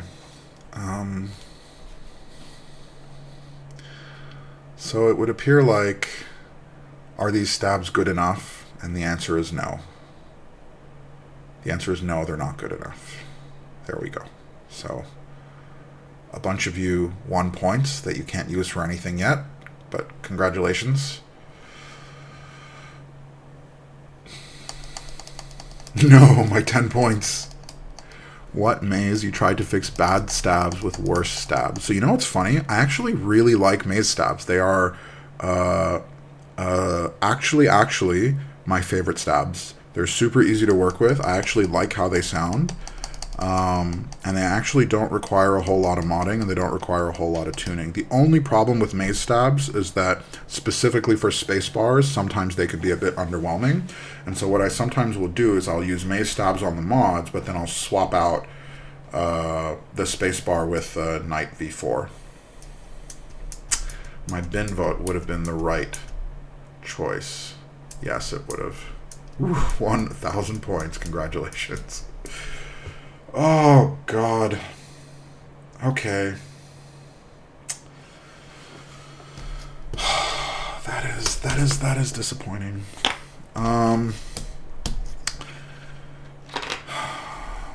So the problem now is that the only option that I have, so technically what you're supposed to do is modify the plate to create room around the stab, is what you're supposed to do. But I don't want to do that on stream because I think, one, there's going to be a bit of a dust hazard because I'm going to take out some little filing pins and actually file the plate down. So I want to do that outside, or at least somewhere with ventilation. because I'm worried about the... Yeah, that's an hour of your life you won't get back. And part of the problem is that because, and I've said this, is because I'm still not super efficient at talking and doing stabs at the same time, the stabs take really fucking long to do. And so I don't think we have time to redo them. And I also don't think I have time to mod the plate, which basically means that we are going to have to go with a plate-mounted stab on the enter for now. And then okay, look. Oh, never mind. I'm an idiot. I was going to say, look, it's stuck, and then I realized I have a space bar switch. What the frick? Okay. So, okay, we're going to have to go to a plate-mounted stab on the enter for now. That is unfortunate. That is very unfortunate. So it would appear like if I had a throw it in the bin option that Alcyon would have won. On that note, I don't like stabs producing much sound. I put Geon stem spacers on every long pole spacebar switch. Just do all plate mount. Really? Keep Dweeb. Are you saying that you dislike the PCB stabs so much that you would just do all plate? Oh my dude, the only problem is that means I gotta do a whole other set of stabs. Oh, okay, but be real with me. How much of you saying this is the more compulsive side of your nature, based on what you've told me, the need for consistency versus an actual 50-50? Okay. Fucking god damn it.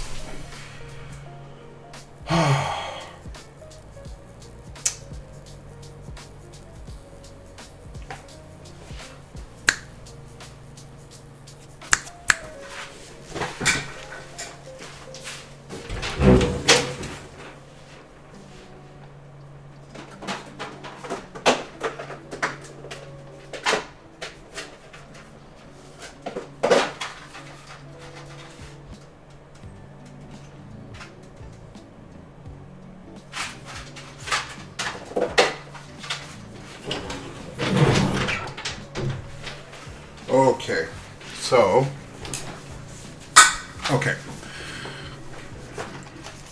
I have Designer Studios plate-mounted stabs. Mikey has told me that these are supposedly the best plate-mounted stabs, and they're already put together. So the backup option is that I don't lube them. We just kind of roll the dice, use them as is, and then maybe inject a little bit of syringe if they need to get tuned. So we have two options. Option one, we go consistent with plate-mounted stabs. We use Designer Studio plate-mounted stabs. I rip these out. We use them as is. Option two is we go hack it together and just use a single. Use as is with the Designer Studios. Okay, good enough. Fine. Fine. We will try this out. So, I'm not the kind of person that gets too upset about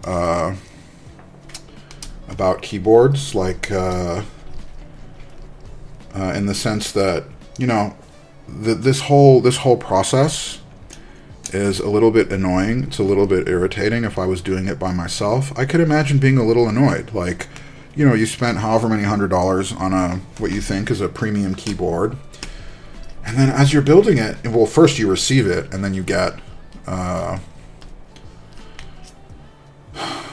you know, you're missing parts, you're missing pieces. So, like, that's one level of frustration.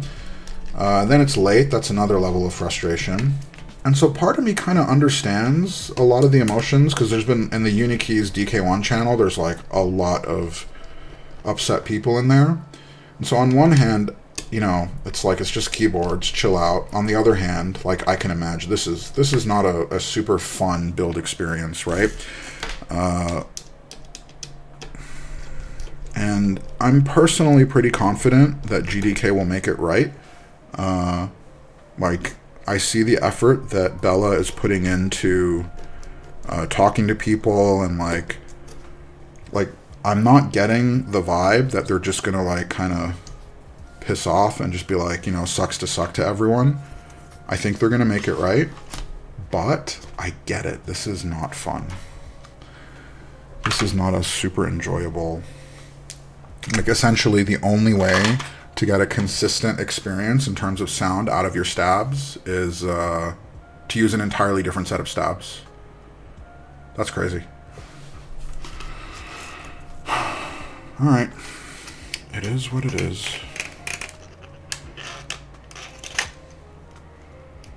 Hold on a second. Yeah, that works. Don't have enough time anyway. Gotta catch some sleep at work. You have to sleep at work? I do not understand. Yeah, I'm glad I didn't buy the board the way it stands right now. I'm a PCB screw and stab guy. Yeah, me too. If I had to swap to plate-mounted stabs, it would ruin the board for me. Yeah, I get it. The only thing, the plus side, is that I'm confident that they'll fix it. Like, what I would expect is they're just going to send replacement plates to everyone. That's what I would expect. I don't know if that's what they're actually going to do. We'll see. But if they sent replacement plates, I would be okay with it. That's exactly why I keep stock of favorite stabs. Included ghosts always straight to bin unless they're knights. No, honestly, I usually like to use the included stabs because like in my head I consider that part of the experience of the board is like you use the stabs that came with it because that's, you know, the way the designer intended it.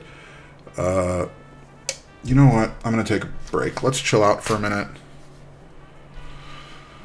Hey, Alquan, thanks for joining, man. I appreciate it. Oh, okay, let's chill. Let's just take a minute. For those that joined in the last 10-15 minutes, we have been building the DK1-TKL. It is a very good-looking board, I think, but it has not been a frustration-free experience. Like, okay, so this is my 2-week anniversary streaming. Probably like 6-7 streams in, something like that. I think this is the first time I've had to like take a little breather break in the middle of the stream. Yeah, 67 exactly.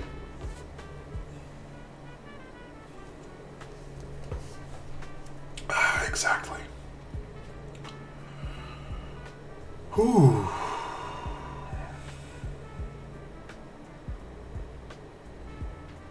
I'd rather have no headaches. I get it. I get it. I don't actually mind the headaches personally. I think part of the fun of building keyboards is like dealing with the little challenges and shit that turns up in the way. Is that the GMK Winkler mug behind you? It is, actually. I was drinking out of it earlier this morning. Yeah, it is. Oh, man, what an experience.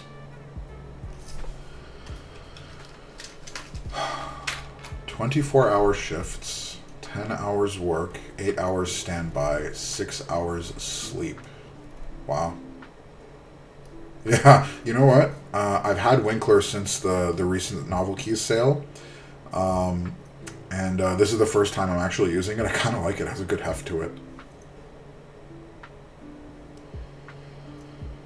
Okay. Alright, let's try this out. Brother, I did not know you have Winkler. Always Winkler Wednesday.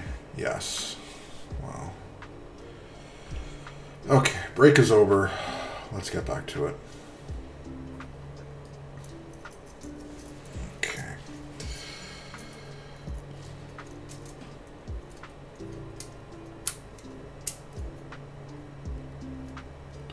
On the plus side, these designer studio stabs, they actually feel like they fit pretty well. The plate-mounted stabs I got on the NV70, I said it in the Discord, they were a bit, I feel like it was more of a fit issue, but they were not great. They didn't fit super well. Winkler is based. I love it. I have it on my beige Class 80. Ooh. I have a Class 80 as well. I love the Class 80. It is a really good board. Next weekend, next Saturday is going to be the Class 65 build, my Class 65 R2. My group buy arrived, I think, a couple weeks ago, 2 weeks ago maybe. And I was thinking of putting Winkler on that, but we're going to put it to a vote the same we always do. And if chat doesn't want Winkler, we don't do Winkler. So I hope it'll be Winkler, though. I think it'll be fun. I don't even remember the last brand new keycap set I bought was. So I don't buy new GMK off sale. I only buy new GMK when it's on sale. The only exception to that was Mono and Mictlan, because I really like those sets, and then Salamander as well. Salamander will those are going to be my three main ones. Other than that, I usually don't do new GMK because it's just way too expensive. Shit. Okay. Let's put this in. I wonder if this is actually going to be good. I've never... Oh, son of a bitch. It's like one problem after another, huh? Like, these stabs only came with 6U, so we're going to have to bastardize the wire after another one.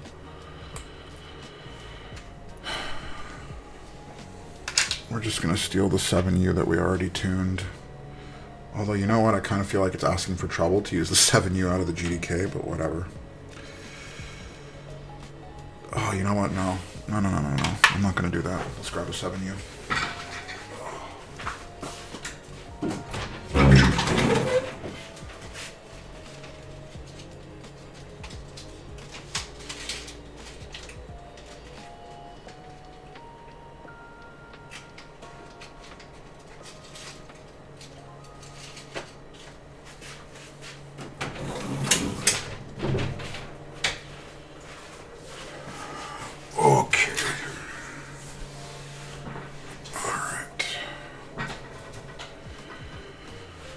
DS stabs. I mean, I don't see it in here, and it's possible that I had to pick. No, this is a 6.25U.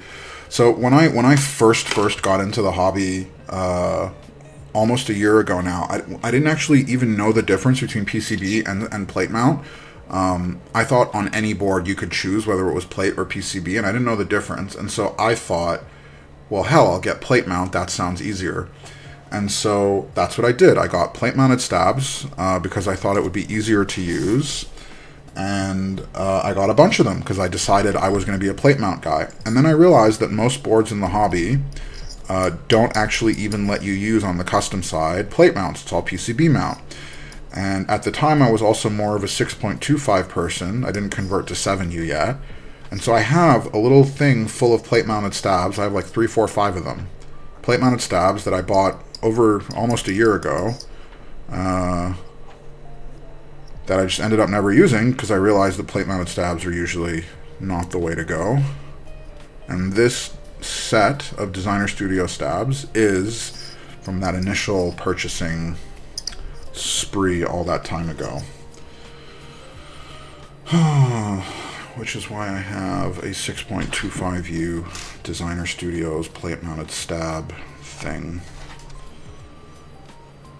Oh, too bad. Okay.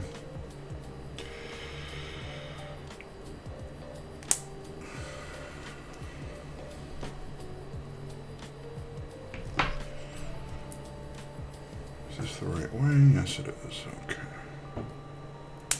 Nice. Okay. There we go. Now let's just hope that this works.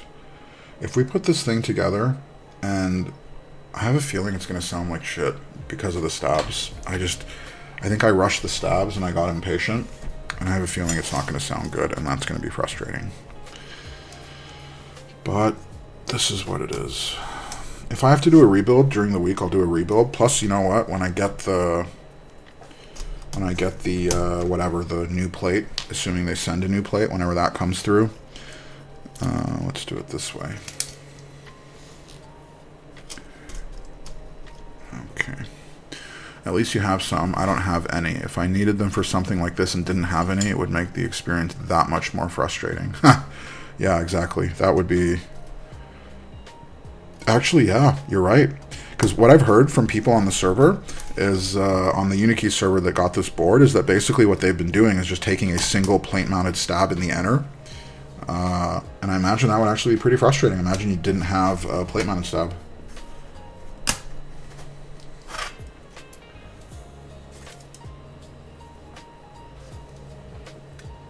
Huh. Interesting. The back of the switch on the spacebar isn't making contact with the PCB. I wonder if that'll create a problem later. Just look at it this way. Rebuild equals more content. Yes. That's true. Although, honestly, I don't think I lack for content. I have a build backlog on the Discord server, and there's like a bunch of things that I want to do that I just haven't had time to get around to. Like I want to rebuild the Class 80. I want to rebuild Shelby 65. There's a bunch of boards that have been in the same config for a while that I want to rebuild.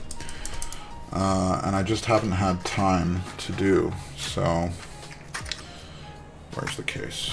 Okay. Where's your plate fork? I don't use a plate fork with an alu plate.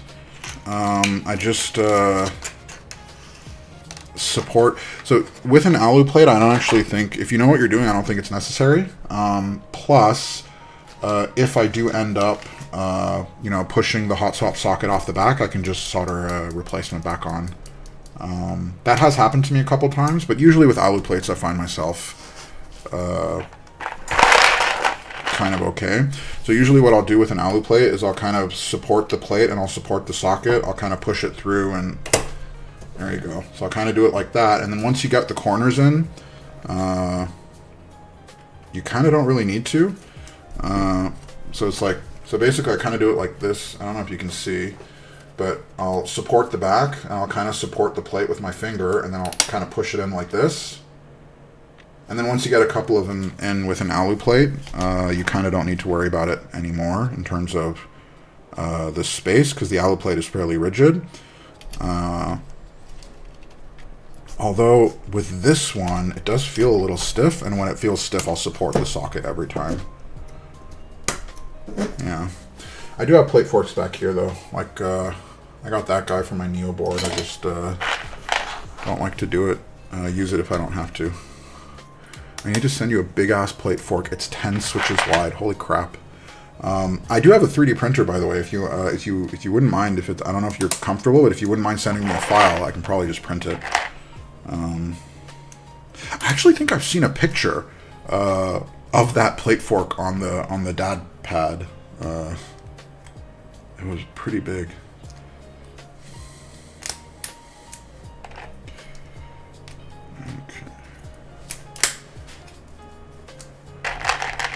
It was pretty big. That's what she said. Thank you, Shiva. Oh, it's too funny.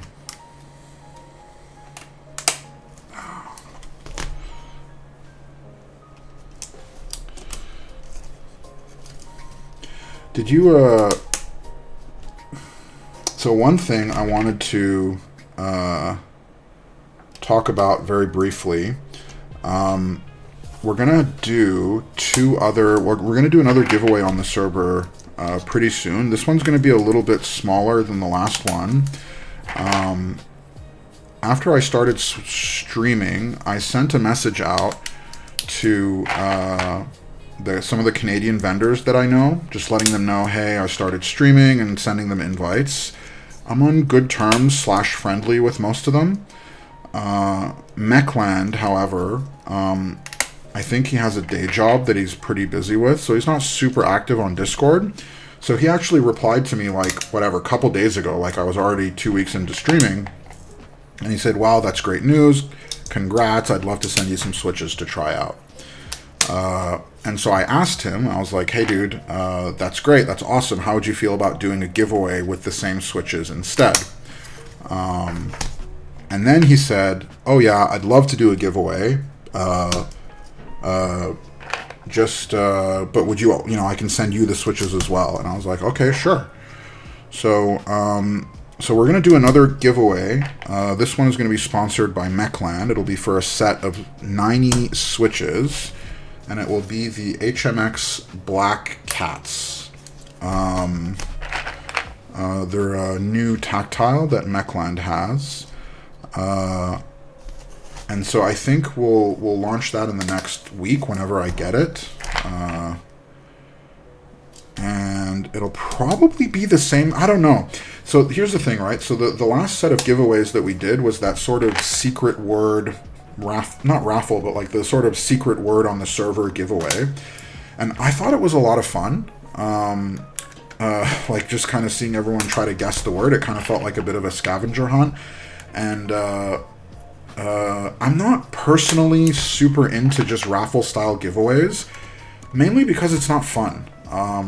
Like I'm trying to think of a fun way to do it. The problem is that I also don't want it to be overly annoying. So I'm kind of wondering what you guys think and how you feel about like having fun giveaways where there's like actually something that you got to do, like a photo contest or something like that, versus just a raffle style giveaway. What do you guys think? Like, how do you feel about it? What's your perspective? I always support each key two fingers scuffed from lifting plate because some just won't go. Yeah, exactly. Yeah, I do the same thing. It is a little annoying sometimes, but like, it's fine. Nice. I was looking at the black cats. Almost ordered some. Yeah. I think they're black cats. I think they are. I think those are the ones. The ones that Mechland is getting. Okay. The only thing is I'm not sure when I'll get them in. So whenever we get them, I'll do a stream where we'll use them, and then we'll do launch the giveaway.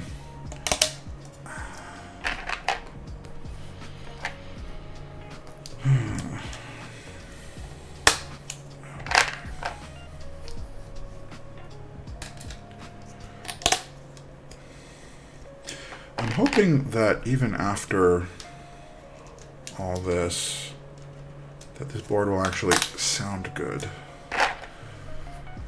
Yo, I'm late, but here. How are you today, Navid? Hey, Sinister. How you doing, man? It's good to see you. You know what's funny is I said Navid because that's how a lot of people say it, but that's not actually the way you pronounce it. I don't know why I said it that way. But it is Navid or Navid. You're good. That's good, man. Thanks for joining. We are doing the DK1-TKL. It has not been a problem-free stream. We have run into a few issues, mostly stab related. So I had the same issue that everyone's been having with the enter stab, where it essentially, because the plate was not properly updated for PCB stabs, it pushed against the enter stab, essentially making it stuck and not work. And we had two options. So Navid, quick, yeah, Navid, that's it. That's the way you pronounce it. But although Navid works fine too. Navid is the one that's like, I think, most common. It's the easiest way to pronounce it. So I don't mind that either. So yeah, this has been our build. We ended up switching to full plate mount instead of doing partial PCB mount and partial plate mount. So we'll see. Ah, that did not sound good. Yeah, we're good. We're fine. I still do have high hopes for this board sound-wise. I don't actually know how... because this is the first board that I've seen where the bottom case, the actual switch cutouts, are individual switch cutouts versus the stepped internals that we end up seeing more often on like other boards. So So we'll see. We'll see if it's any good. The other board, and this is something I was very excited about, is the Pangea Mini R2. And I really like the colors for it. I kind of feel a little bit bad for anyone that went in on the original group buy, because I don't know if the same colors were offered. We'll need to swap between your stream and Shiva's. Yeah, dude, don't worry. And once we're done, we'll give Shiva a raid, and I'll hang out with him. I wonder, do you know what he's building? I am curious. Okay. Ooh. I think it's an Athena. Yeah, that would make sense. The board that he designed is the board that he is building. I actually did a rebuild of the Athena just the other day, and I switched it over to modded MX Blacks, and I think that is my favorite. It was my first stream, right? So the first stream we did, the first Saturday stream where we actually build a board, was the Athena 65 that I got in from Group Buy just like a couple weeks ago. Let me move this out of the way. I've never used MX Black. Seriously? Wow. Damn. You should try it, dude. They're not bad. The thing is, there are some boards I'm realizing that I just don't think are meant for long pole switches. And I think, this is my preference, Athena 65, I don't think that is the best board for long pole switch. Like, I think long pole switches works, and I know plenty of people do it, but because it's such a loud board, and it does lean a little bit resonant, like in a good way, it's not hollow. When I tried MX Blacks on it, there's something about MX Blacks on the Athena that I just really, really liked. No, Mike, it's not top mount. It's gasket, silicone gasket mount only. Ooh. That was not a good sound. Eesh. That... I don't know if you guys heard that, but that did not sound...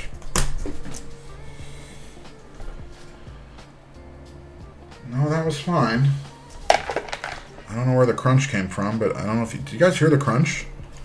There's definitely a bit of a crunch when that switch went in. Sounded like calligraphy, yeah. Like... switch clip crunch. Yeah, that did not sound good. But the others seem to be fine.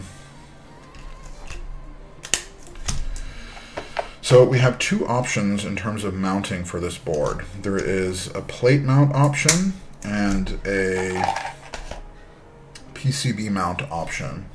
Now, we had the same mounting option available on the NV70, and I ended up trying both of them. On stream, we did the plate mount, and then off stream, I did the PCB mount. And I think I prefer the plate mount on it. And I remember experimenting with the other DK1 that I had, Alex's DK1, and I remember coming to a similar conclusion that I preferred the plate-mounted option. So I'm leaning towards plate mount for this, but if someone feels strongly about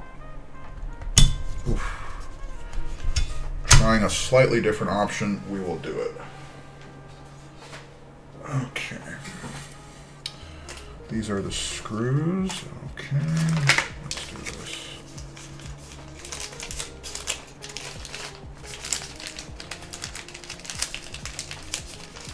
Yeah, so this I am sure there are other boards that do it this way, but this is the first and only board I'm aware of that does the switch cutouts in this way versus having stepped internals. No, do not buy this. Mounting pole? No. It's like the little bean mount. So like, there's the PCB mount, which is basically silicone gaskets that go over these PCB tabs, and then I don't know if you can make it out, but on the plate, there's this little kind of cutout here where the little silicone bean mounting thing goes. So like here on the bottom case, there are these little kind of grooves here for the plate mounted gaskets, and then there's this little dip here for the plate mount is here, PCB is here. I meant do a poll. Misspelled it. Okay, quick poll. New poll. Mounting plate PCB. Fine. We'll do a short one, 1 minute. Okay. Alright guys, we'll do a fast poll, and while you guys are deciding, I'll put the feet on. The feet for this one are a bit weird. They should have made that part top mount. As far as I know, none of the GDK boards are top mount boards, and from what... Oh, come on. Oh, never mind. I thought I was missing... I'm like too doom and gloom. I thought I was missing a foot. The thing is, what I've come to believe about top mount boards, I actually think top mount is difficult, is quite hard to do well. Because I've had a few top mount boards that just, like the Neo board, for example, Neo 65, the top mount on that board, I don't really think it was done super well. As a matter of fact, all the Neo boards that I've tried, top mount was not super good on those boards. And so I think GDK probably did a good thing by not doing top mount, because I think it's a harder thing to get right. Okay. You know what? I think I would have liked this much, much better if they did this similar to how Neo does it. Because I don't know if any of you guys have had Neo boards. With Neo, they give you always, no matter the color of the board, they give you black feet and gray feet. And I actually think this color of board would have done much, much better with gray feet. Would have been a really nice touch. But apparently, and this is what Bella said in her post, apparently the original MOQ for this board was 500, and they only had 200 orders, and so they essentially had to pay a little out of pocket. Or I don't remember exactly what the deal was, but I think maybe they had to cut some corners in order to make it happen. I'm not sure, but yeah, I think gray feet would have been much better than the black. Top mount, good, yeah. Not a fan of top mount on most boards. I'm trying to think, because like for example, the Crush 65 was O-ring and top mount, and I much preferred the O-ring on that board.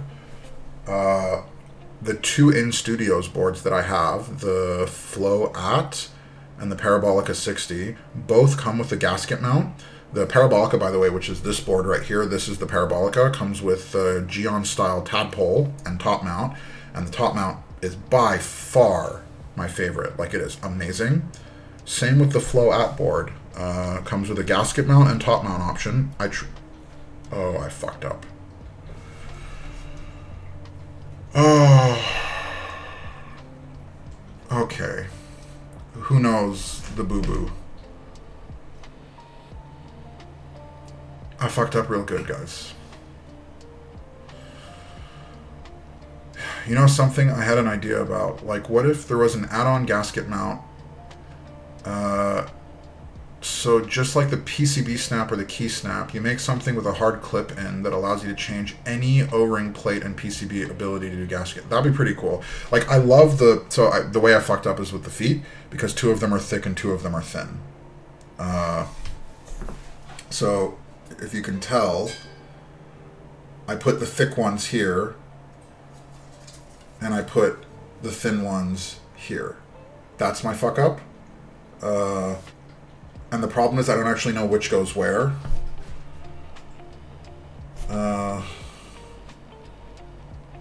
Oh, you know what? The thick ones go in the back. New angle to type on. Yeah, okay. So so if you see, there's this little kind of cut here in the in the board. I think the thick ones are meant to go on their back to offset the little angle here. Oh. It has become tradition now. Every single stream, I always get something, at least one thing wrong. Thick on the back makes sense for the angle. Yeah, so every single stream, I get at least one thing wrong. Oh, for God's sake. Every single stream. it's kind of tradition at this point. Although this stream has to be a record, I think I need to start keeping count. Oh, idea.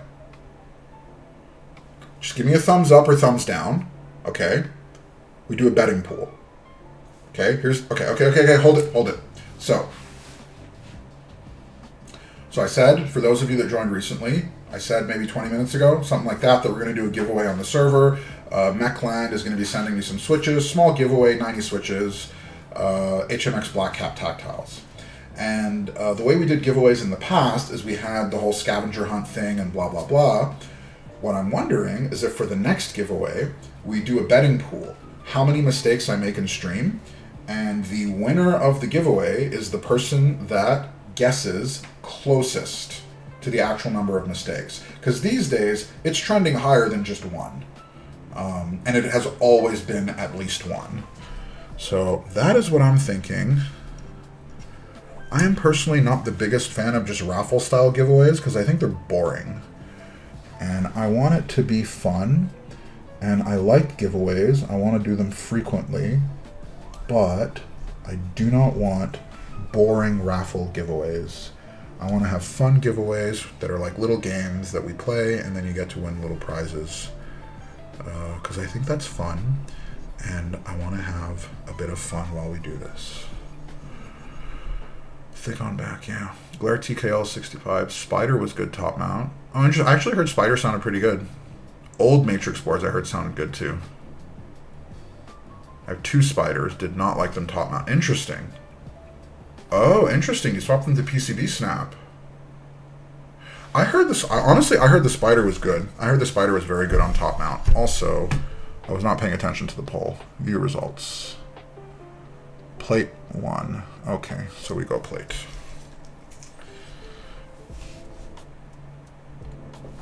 I have a Corsa, but it's not top mount either. I thought Corsa was the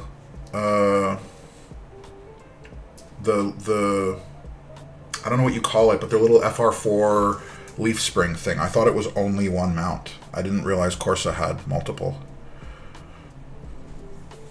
Maybe I will try making a cool keyboard in the future. That'd be pretty good, dude. I think the kind of natural path in this hobby, I mean, not the natural path, but like one of the paths in this hobby is to slowly move over to the design side. Not to say that everyone does it or everyone should or has to do it. But I kind of feel like as you get more and more into it and as you understand more about how all this stuff works, it's kind of natural to want to create something to actually further the hobby or help the hobby. There was a top mount kit you could get for the Corsa, but it didn't come with it. Oh, interesting. So it was like a Matrix thing, or is like a total separate add-on. Okay. That's looking pretty good. I wonder if Konsu will be too much for this board and this plate. We will see, but I wonder. For those of you that don't know or that haven't tried Konsu, Konsu I love. It is I really, really like it as a switch, but I don't think it is a universally usable switch. Like some switches are just good switches and you can use them basically in any build and they will sound good in almost any build. Konsu is unfortunately not one of those switches. Konsu I like because it sounds very unique. I don't actually have many or any switches that sound like Konsu. So I find it a very unique sounding switch. However, I don't think it just works with everything. Some builds it just straight up does not work. And I don't know how this is going to work with it. What Maury said, Maury's the designer, he said that GAT Konsu really needs a plastic plate, and with alu plates it's often too harsh. So I'm taking it that Nav is telling me to buy Matrix. My dude, after my experience with the board that we shall not name,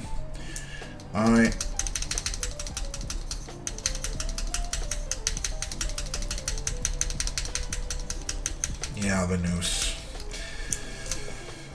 Mikey, did I tell you I spent almost what was it, like 130, 140 US on solder PCBs for the noose. So now I'm even more in the hole on that board.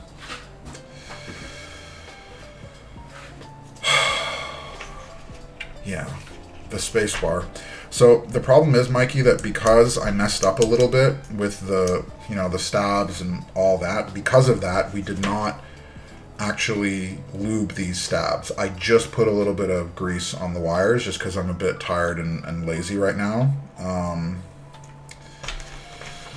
So I don't think these stabs are going to be that great. I think these stabs are going to be a little problematic. Syringe time. That's what I heard about it too. I bought a bunch of unlubed, I'm guessing, Consus, and filmed and lubed them myself, but put them on an all alu plate in Haven TKL. Not a fan. Gonna swap them to PC or ABS and see how they do. Yeah. When I had them in the class 60, one of the ones on the wall, and it had a PC plate, and with the PC plate it was actually quite nice. But with an alu plate I found it a bit harsh.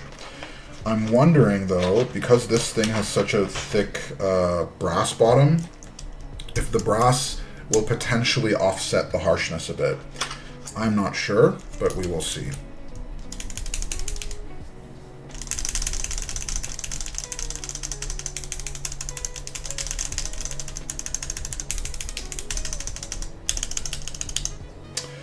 We'll see.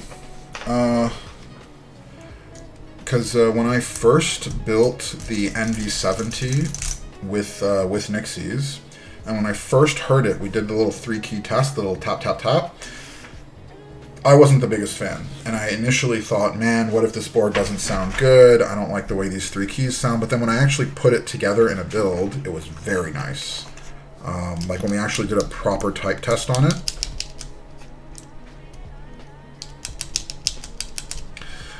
I'm interested in that too. They might work well in my Game 65 if they do, since it has a thick brass bottom, yeah. So we'll see. Keep in mind also is that these Consus are fully stock, lubed. So the only switches that I hand like mod myself are cherry. Nixies, blacks, and browns. Those ones I will lube I'll take them apart end to end, I'll spring swap them, I'll lube them, I'll bag lube this, the whole thing. But it's only those ones. Any other switch from any other menu, I just do stock lubed or unlubed, depending on the switch. It's just too much work for me. I'm also not particularly... Yeah, so the second I get the fixed plate for this, I'm going to swap out... swap out the stabs. That is just too bad. Yeah, that is really too bad. So I am now, for all to see, declaring that I am a barred person. There we go. Oh, Kamori. Hey man, thanks for joining.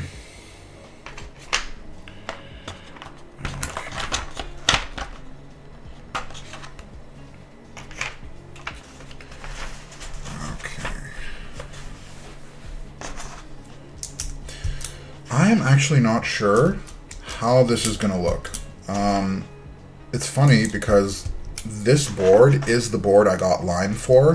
Now, it is not the reason you just woke up. Were you working late, or was it a game night? Trying to stay till the end, but might need to bounce. I need to run some errands. No worries, dude. Yeah, so the Saturday builds, which is today, obviously, these ones I do upload to YouTube, because it's like a full build end to end.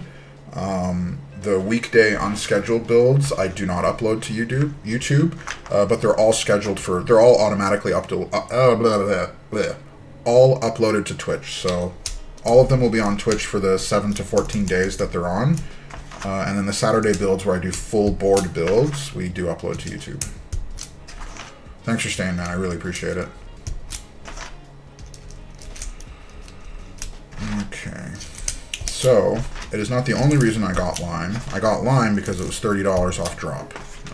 Drop did a sale for Halloween, and you were able to spin the wheel and get a coupon, and the coupon, one of them, gave you like $50 off a keycap set.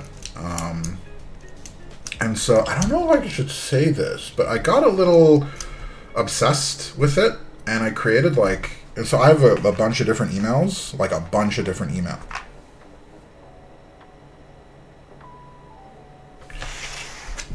I almost lost my shit. 2, 3, 4, 2, 3, 4, 5, 6. Okay, there's one. We're good. Gaming. Also haven't slept at all this week. Damn, dude. Are you working late or what's the deal? Lime sold out so fast it was gone. Yeah, exactly. I don't remember what the deal was with Lime. Was it like the coupon thing? Or was it just Lime straight up on sale for... I think it was just Lime straight up being on sale. No, I remember. The coupon thing was something else, I think. But whatever. I jumped on it. And this was the board I actually had in mind for Lime, was specifically this board. Because I thought the Celadon color would come in greener than it did. When you look at the renders, I don't know why, but they kind of gave off a bit more green than what actually ended up arriving. And what ended up arriving, to me, looks a bit more light blue. So I'm actually not entirely sure if this set will work in the way that I was originally intending. I'm kind of worried that it won't work, but we'll see.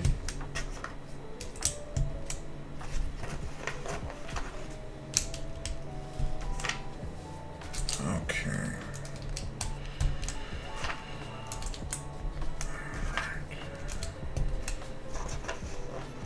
Almost done. My prediction, though, I'm okay, I'm remembering, though, because the last time I said that a board will not sound good was the NV70, because as we were putting it together, I did the little test and I didn't think it would sound good. So that's the last time, and it actually ended up sounding good. I'm a little worried. Oh, you know what? That might actually be okay. There was a friend of mine who lives in the area, came by last night. We went in on a bag of 450 Browns. And he came in last night to actually pick up his half of the set. And he brought a Solaris, a Keepscape Solaris that he put classic blues in with the new SWG beige set. And holy crap, that sounded phenomenal. I have SWG beige on the way, mostly because he will not stop raving about it. But I'm very excited to try that set. Should be arriving in the next couple days from Keybay. And Chester also threw something in the package that I think we might have a bit of fun with. Is there no F13? Lime does not come with an F13? Am I going crazy? I am going crazy.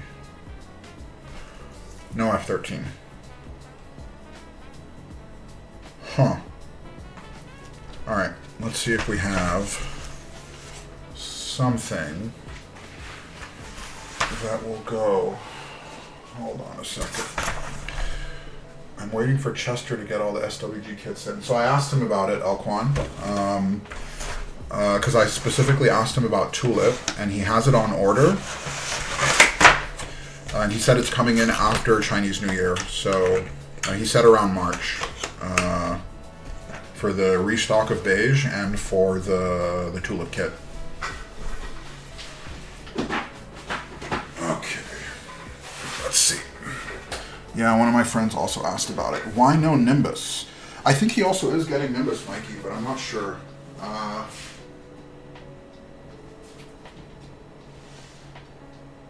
hold on a sec.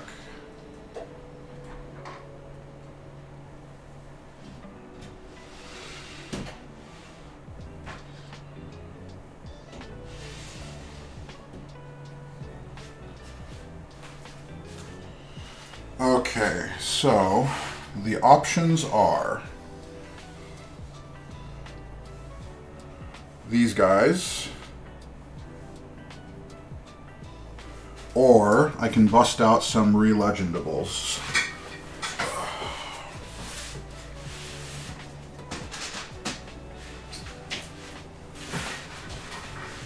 Varsity. Okay. Alright, I do have what I think is a perfectly shaded re-legendable. So, these are the three choices. Varsity Keys, the lime green re-legendable, or the Nyx Keys. Holy, yeah, so, actually, I will tell you. So, this is something I'm going to do later. I'm not doing it now because I feel like chat would revolt, right? But these three keys here at the top, I never put print, scroll, lock, pause. It is always re-legendables that go up here. So if I pull up, well, re-legendables are novelties, R1 knobs, but a lot of sets do not come with R1 knobs. So like I'm looking over my Class 80, my F1, my Neo 80 CU, all three of them have re-legendables up there. And so I always like to get re-legendables on hand, just specifically for these three, and also for the F13 if I ever run into that problem. So, what I will definitely be doing after stream is picking three. You know what? Fuck it. Fuck it. Fuck it. Fuck it. Fuck it. We're going to do it live. Because that's how we do. Shit, it's loud. I'm sorry. Okay. We're just going to do it live. The problem is, I don't actually know what works here. I need three. I don't think that's enough re-legendables. Yes, I need more. Wow, that is a nice collection. Thank you, Mod Musings.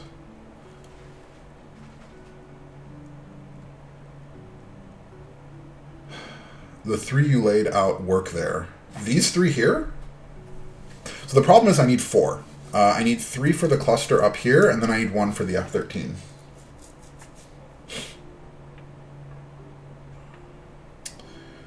I'm leaning towards this row.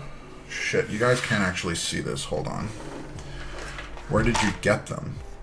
I buy them. Whenever I find... So okay. Basically, most of them came from Unikeys. I had a 30% coupon a while ago, and I basically went on Unikeys, and I looked at all the re-legendables that they had, just straight up all of them, and I got them a fat stack of them. So, like...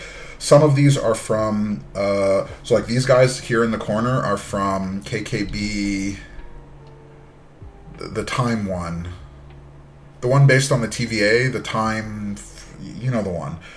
These ones here are from PBT Fans, Retro Dark Lights. These ones here are from KKB Bloom. These ones here are from RML, KKB.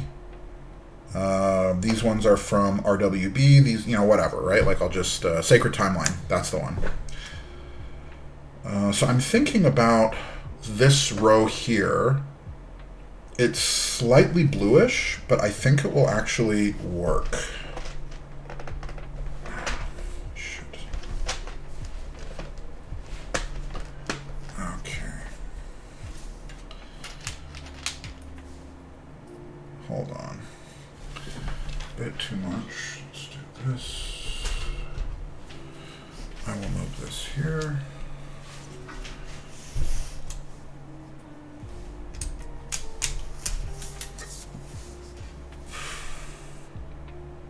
Yeah, I don't think that works. It's a little bit too different. Damn. I could always default to black. There's also the Sacred Timeline. No, it's kind of like a shit green. I think in this case you kind of have to go very different. When I really, really, really don't have relegendables that fit, what I do is just stick with the default. I have one other option here. Hold on. Okay. All right. And go with accents. Okay, so what do we think? What do we think about these guys? And let me see what I have.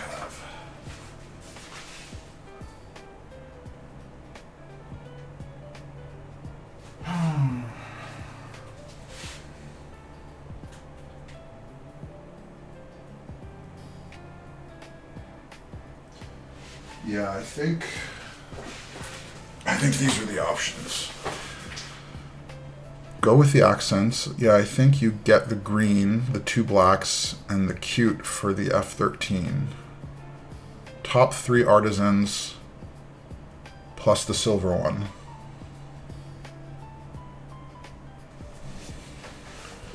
Problem is I don't actually have artisans. Like, I'm not much of an artisan person. So actually, let me show you all the artisans I have. I will show you right now what I have.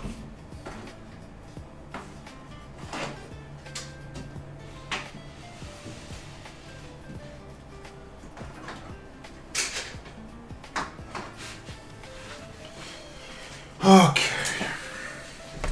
So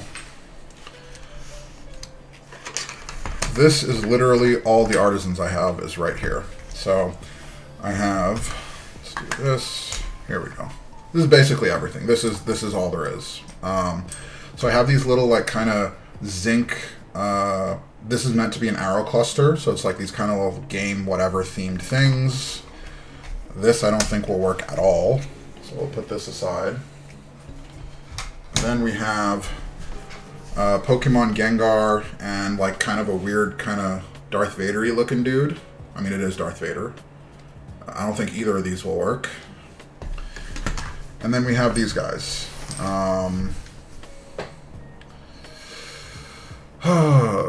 Okay, let's see. So we have one. So black, green, black. Top 3 artisans. Go in on the Pokemon ones with me. Varsity and F13 plus 2 blacks with the green in the middle.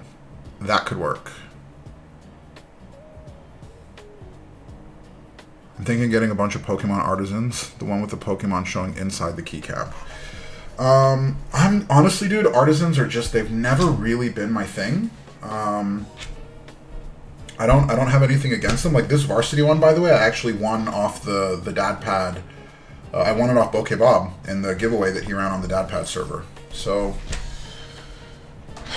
you know what's funny though is that like after all this huge stack of relay. Okay, you know what? One final question, and sorry for the tangent.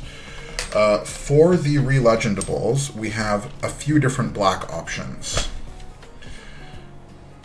I have solid black, or I have this sort of black with kind of a milky-ish top. So, hey, Pent, thanks for joining, man. The 2 black metal ones you've laid out recent. Oh, so you're okay.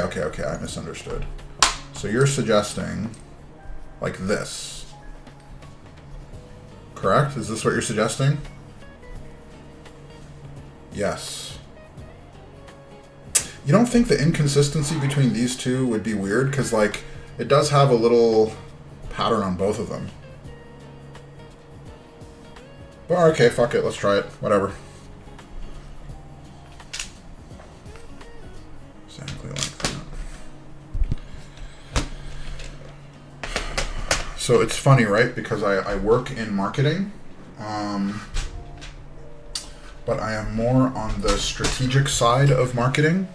The brand, design, look and feel side of things is not really my strength. And so I work in marketing, but when it comes to the look and feel of things, I am not always tip-top. Hi, Fifi. The cat is here, and she wants to participate. The artisans, they aren't made to be the same. Oh, okay, so it's okay if they're a bit different. Interesting. Okay.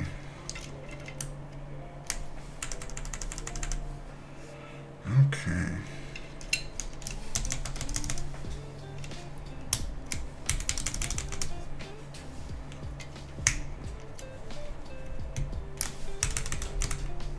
Hi, Fifi. I don't think there's space for you here, but we can try. All right. This is where we're at. I kind of dig this. Okay, let's say hi to the cat. Hi, kitty. Hi, kitty. Yes, yes, yes. Hi, hi, hi. Hi. So I've said this before. The cat is mother. She's my mother. Or she thinks she's my mother. Yeah, okay. Are you enjoying yourself? Are you enjoying yourself? Okay. Hi. Hi, Fifi. I don't know. Hold on. Can you guys hear? Hold on, hold on.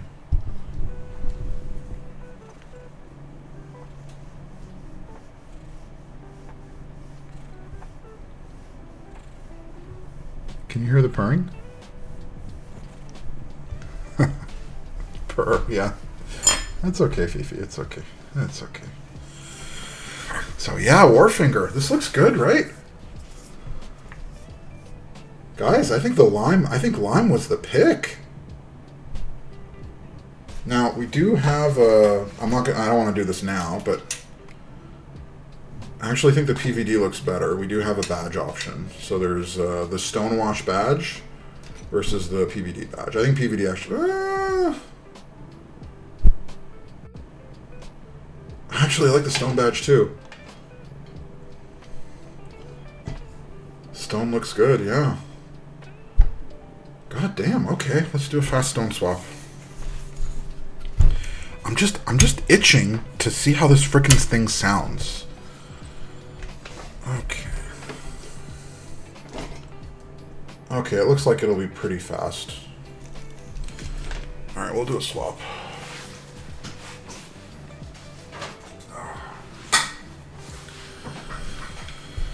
Alright, screws. Let's do this. I kind of feel like my only thing with having the cat on stream is that her hair gets all over the place. I have to brush her. Okay, now she's rubbing against the mic. That's what that was. Limestone. Oh, that's clever. I didn't like it by itself, but it looks good with lime. Good color. Yeah, I think you're right. Honestly, I think the stone works because of the artisan. Oh, I did not think about that. Yeah, you're right. Because the artisan's also kind of has a bit of a creamy kind of white color to it. This is actually like okay,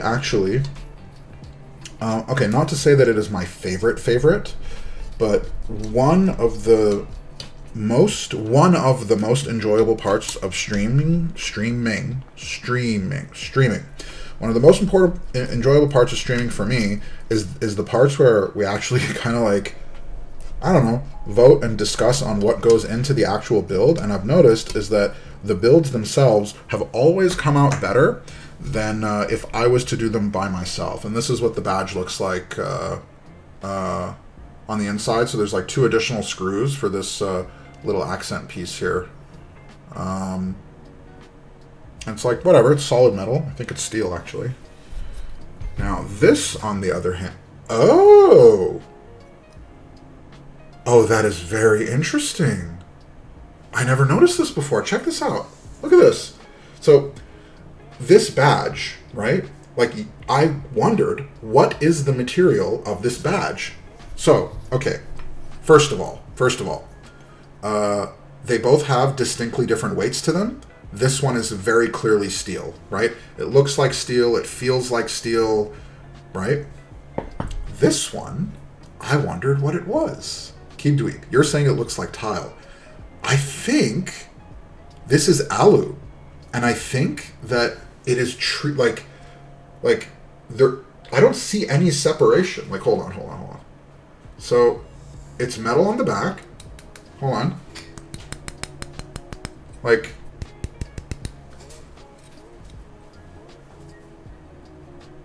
there's no separation. I think this is alu. Like, I think this is literally a finish they did to the... They did something to the alu, right? Because it has actual texture. I have no idea how they achieved this, right? Because, like, it's like, you know, there's, like, actual texture to it, and it feels like sandpaper, right? And then there's, like, kind of ridges to it. I have no idea how they achieved this, but it's like, it looks like it's from a single solid piece. That's cool, right? Wow. Very interesting. Huh. That is so cool. Huh. Very cool. Very, very cool. I love that. Such a cool little detail.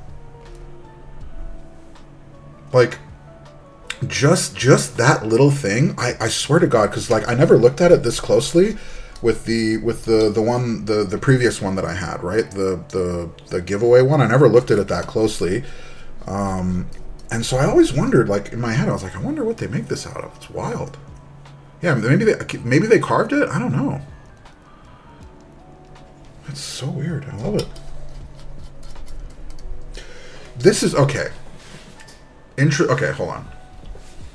So, this is something I have been noticing about my appreciation for the hobby, my appreciation of the hobby in the hobby, and how it's changed over time. Initially, when I first started, I was all about value, right? I was super into Neo boards, like and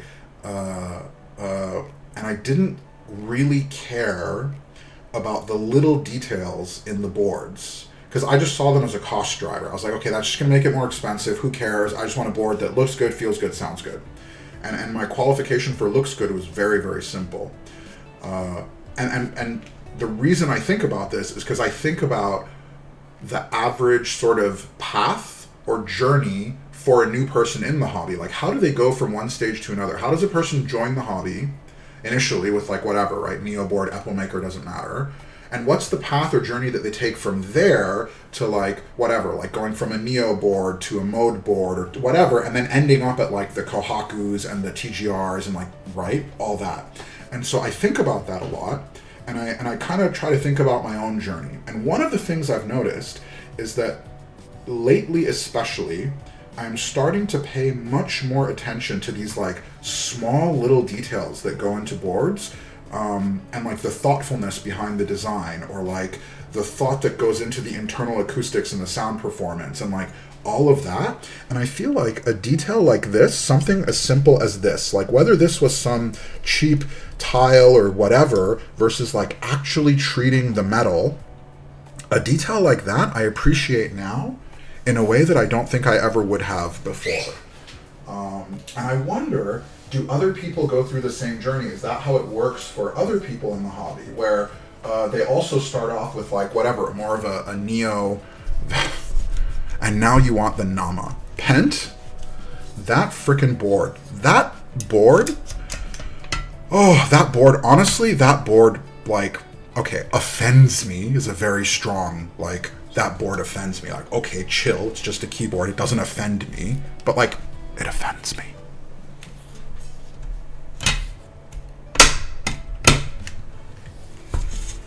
All right.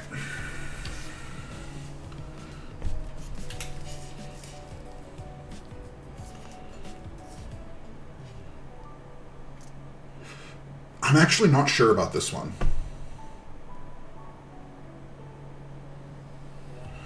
I started with Melotrix, and the thing for me is very acoustic focused and wanting to learn how each part of a board changes acoustics. Yeah, I'm still very interested in that. Like, there's still things that I'm learning about how board designs change acoustics. I'm so deep, I don't even know what the Nama is. Okay, Elquan. Hold on. I need you to come on a journey with me. let's go back in time a couple weeks ago, maybe a month ago, to the Alex stream. Now, I don't know if you were there. I'm assuming that you weren't, because you're saying you're so deep you don't know what the Nama is. But if you've paid attention to any of the recent Alex streams where he pulls out a notebook to criticize boards and write what he doesn't like about the board, the Nama from Wuche is the board that started that trend. And I cannot tell you how much I lost my shit. Like Alex is kind, you know? He's a nice guy. And he had so much to say that he took out a notebook and wrote 2-3 pages of notes of things to improve for this board. It was crazy. I was dying. So the Nama is the board that started that trend. It started the whole. Okay, yes, let's hear the board. I'm sorry. This is yeah, we're getting on. This is approaching 3 hours. We got to get moving. I'm sorry. That was my bad. Let's do it. Let's get cracking. Okay, Fifi, I need my space back. Can I move you? Is that okay? Come on, Fifi. Come on. She's getting old, poor cat. Come on, Fifi. Come on. It's okay. Okay.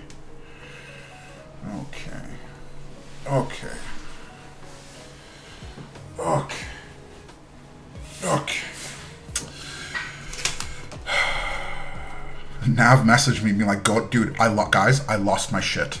I lost my shit on that stream. I started messaging everyone. I'm like, guys, you have to go to the Alex stream right now. This board has got to him so much that he's literally taking out a notepad. Oh, and then for those of you that weren't there, not only did he take out a notepad, but then after the notepad, he took the picture of the board, went into Photoshop, right? And I swear to God, he literally started to like live edit the board. And he said, this should be smaller, this should be like this should be like this. Like, it was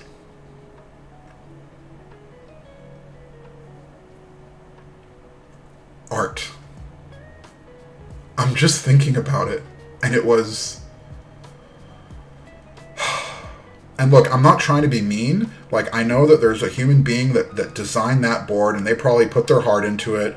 So, like, I'm not trying to throw shade on the person that designed the board, but, like, I personally cannot stand that board and what it stands for. That's a bit strong. Okay, that's strong. I take it back. It's not that bad. But, like, I don't like the board. I don't like how it sounds. I don't like the fact that there's a, non-functional clock movement that adds $400. Like, I don't like that stuff. Okay? It's too much. I don't like it. And then on top of that, it's bad. Like, it doesn't sound good. Like, how can you do all of that and then it doesn't sound good? It's like, okay, it's like the noose. We're going back to the noose now. So this is my problem with the noose. I do not like that I have to, okay, it's $450, okay, for the thing with the extra PCB, and it arrives, and I'm forced into foam. I like foam sometimes. Foam is good, but I don't like being forced into foam. And so it bothers me to have a board that you have to use foam. Okay, foam is fine, but you should have an option. You should one option, other option. I like that. Foam is fine. There's nothing wrong with it, but it's just too much. I'm crashing out.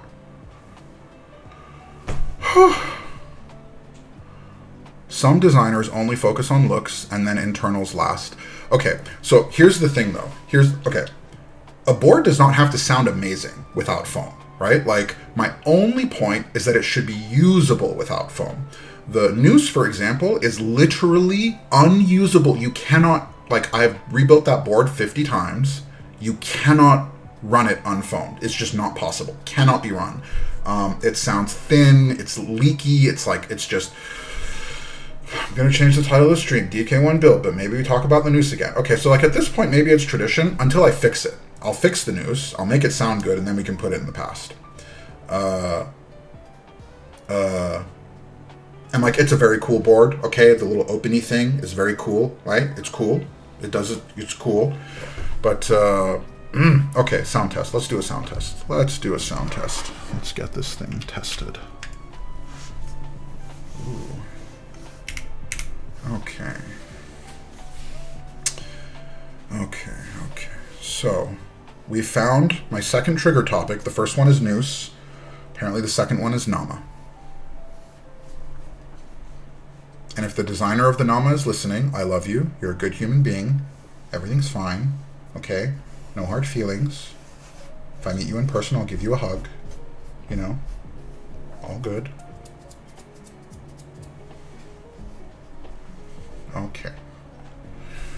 Let's do this. Okay, sound test time.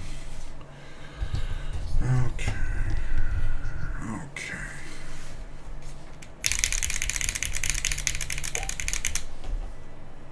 You motherfucker. I heard they're making a Nama R2 with hinges like the Noose. That'll be the worst thing ever. So, like, I've actually pulled out the Noose multiple times, and we've gone into great detail. On why the Noose sounds bad. So, like, there's okay, we're not going to do it again, but we've gone into great detail on it. And the hinge and it's the sound test. We are doing a sound test. Do you want him timed out? Let me press buttons. Okay. Okay. So, this is the DK1-TKL with an alu plate, with a plate-mounted bean silicone gasket, with Gateron Konsu, designed by Mori, GMK lime, brass bottom, mid-piece, whatever.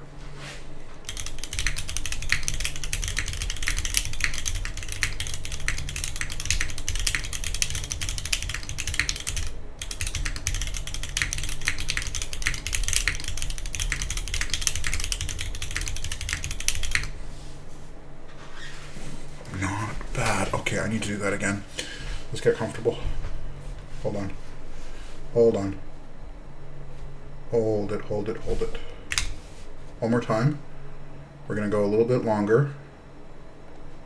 All right. A little bit of a longer test. I want to try this out. Hold on.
Okay, so we kind of knew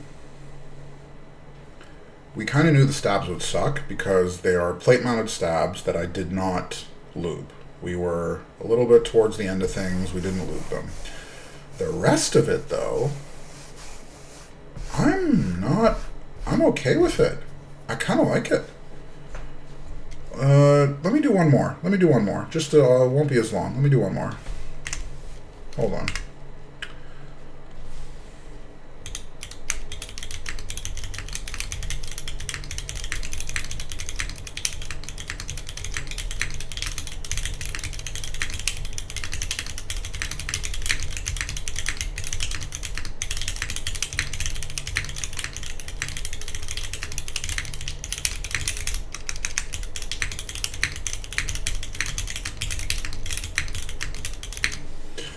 You know what? I don't hate it. I think the alphas sound pretty good.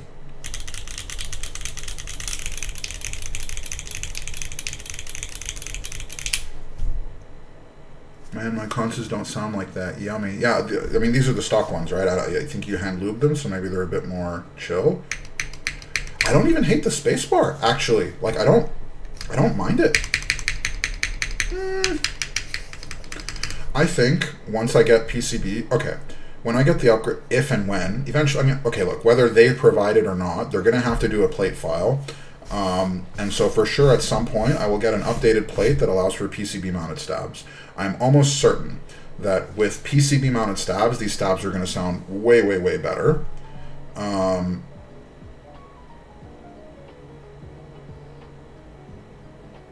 kind of like it.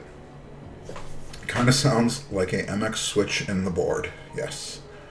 Maybe a different switch in the spacebar. Yeah, maybe. It's not bad. Just wondered what something else might sound in it, but those stabs surprised me. Surprise you good or surprise you bad? Because the backspace, the shift, and the enter, I think those are kind of bad. The spacebar I'm actually a little bit surprised by. It's not as bad as I thought it would be. I think the problem with the mods, though, the mod stabs, is that I just did not tune them. I didn't do anything to them, right? We just took them in stock. We didn't lube them. We just threw them in. Yeah, the other ones are kind of shit. I'm pretty sure if I had actually like lubed them, they probably would have been better. And the spacebar, keep in mind, I did put dielectric grease on the wire of the spacebar. Even though I didn't lube it, the wire was greased up.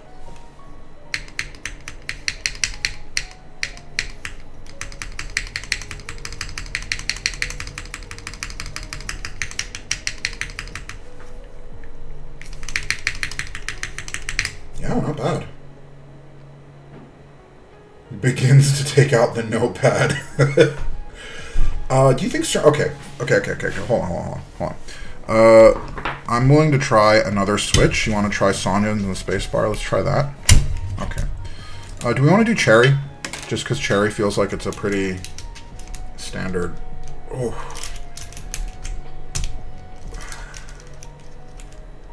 Three hours. Okay, listen, Pent. You missed the... Okay, hold on. Hold on. You little shit. You little shit, okay? You see these? Motherfucker. You little shit. Listen to me. Oh, okay, now there's cat... Okay, because the cat visited, now there's cat hair. Okay, stream has turned into chaos. Okay? So these are the stabs that came with the board. These are PCB-mounted stabs that came with the board. And because of the issue with the plate, I went through the whole thing, and the enter didn't work, which we knew wouldn't work, and then I did an experiment with another stab, it didn't work. And so basically we had the option of either using 4 PCB-mounted stabs plus 1 plate-mounted stab, or having it be consistent across the board, and so we just switched to full plate mount. And so I looped a whole set of stabs, a whole set, and it took me an hour because, you know, I was like chatting, and we were hanging out. And then I got to the end of the hour, and it turns out that all that work was for nothing. So the reason that we don't have them is because... Oh, this is stubborn. Is because of the whole plate issue. So it's not my fault, okay? It's GDK's fault for not providing a board that allows you to use consistent steps. Using hand to remove spacebar, is that wrong? Come on now, I just do a little pop. What a stream. I think this has been the most, I'm here to create content. That's not how you spell chaos. Oh my god. Nav is deflecting blame. Do you want me to send you some stabilizers? I have plate style and PCB style. So I have. The problem is that this plate in particular, there is a known problem with this plate where PCB mount stabs will not work. So you have to use a plate mount. Okay, that's not true. Some people discovered that apparently Type Plus stabs will work, but I don't have any Type Plus stabs. So there might have been one. Anyways, the point is there's a problem with the space bar. Plate mount works, PCB mount inconsistent, and the only others I have would not work. So let's try a different switch. I'm kind of thinking we'll try a Cherry, because Cherry is usually an easy hack. Do I have one on hand?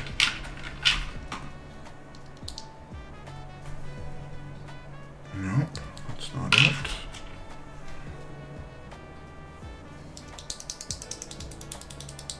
I have Nixies, and I was thinking of using the brown, MX Brown, because I have it right here.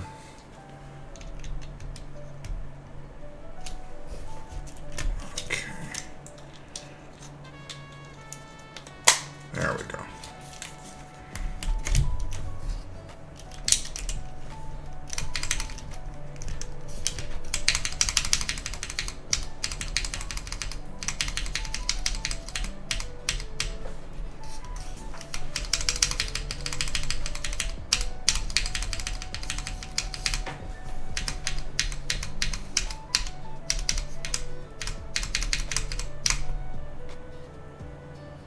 Yeah, you're right. Keep doing. Constantly sounded better.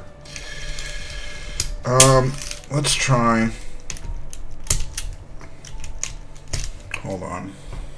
What else do I have on hand?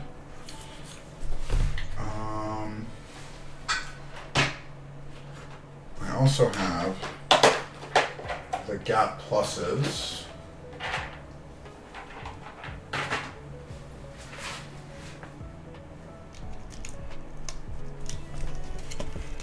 I did just pull the space bar with a metal switch puller.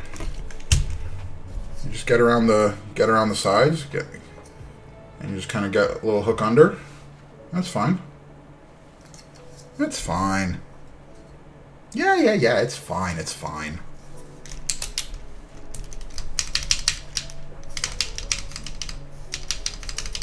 Till it's not. Fine. Nope, that's not it either. B-Sun Frost Tile. Okay, I have Frost Tiles. We can use those. I have a feeling... I don't know what's up with this. Maybe it's the plate-mounted stabs causing a little bit of problems. Okay.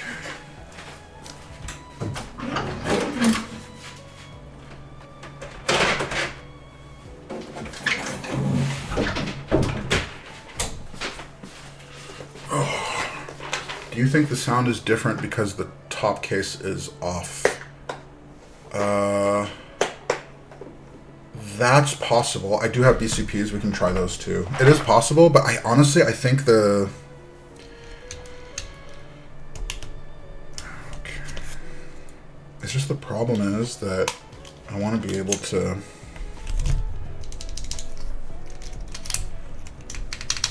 Oh, that was a good call. Nope, maybe not. I have no idea.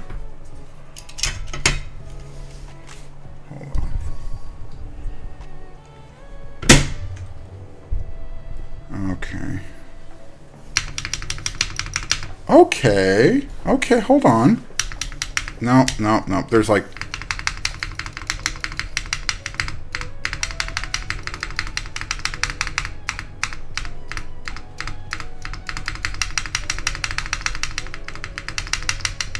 There's like a sharpness to it.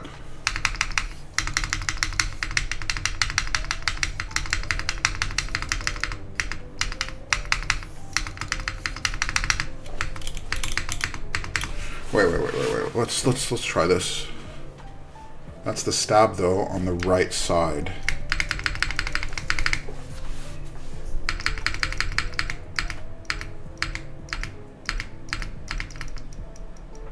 Yeah, there's a bit of a tick.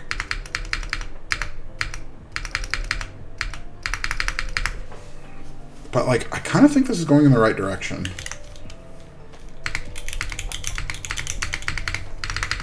Do you think if we just like get rid of the tick that problem will go away? BCP might be the move. All right, fine. Let's try BCP.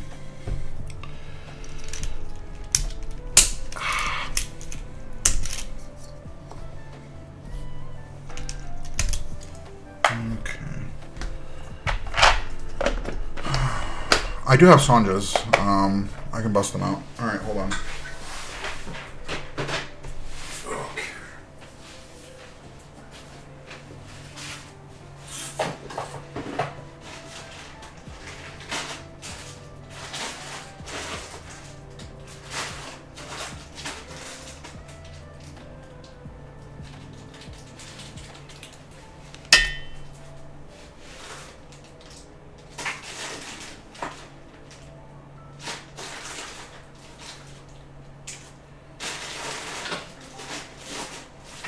I might have lied.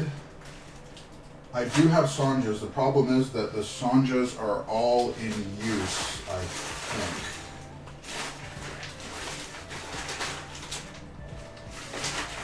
think. Never mind. We're good. I have both. I have Sanja regular and Sanja HC. Okay. Try the BCP. Alright, we'll do BCP first. Penguins. I do not have penguins. Navid's so rough with his board just throwing stuff at it. There's switches. We're good. Alright. Alright, BCP first. This one will take it out because these ones can be a bit tight sometimes. His version of a drop test. When so technically, before I started streaming, so I said that this is the, what did I say? I said this was my two week? I said this was my 2-week stream anniversary since I started, but that's not entirely true. I technically had one stream before I officially started streaming, and that was an impromptu stream to a few friends with my, just like a collection stream. So technically that was the first one. Thank you. But that's not what I'm calling the first one. What I'm calling the first one is the first proper stream where like we did a proper launch and we built a board. I'm not calling that like, you know, impromptu friends stream the first one. That was just like before. However, with some of the heavier boards, people actually wanted to have a drop test. And so I literally took like the Neo ADCU, which is a chunker, and literally from like an inch off the desk, like dropped it onto the desk. And I'm pretty sure I blew out everyone's ears because the noise that it made was like, dong, like it was loud, like just from an inch away, like literally from here. And I dropped it and it just went boom right on the desk. I don't think I should have done that. It was basic. Oh. Okay, BCP works, I think. Let me just, let's just give it a little bit of love, just in case.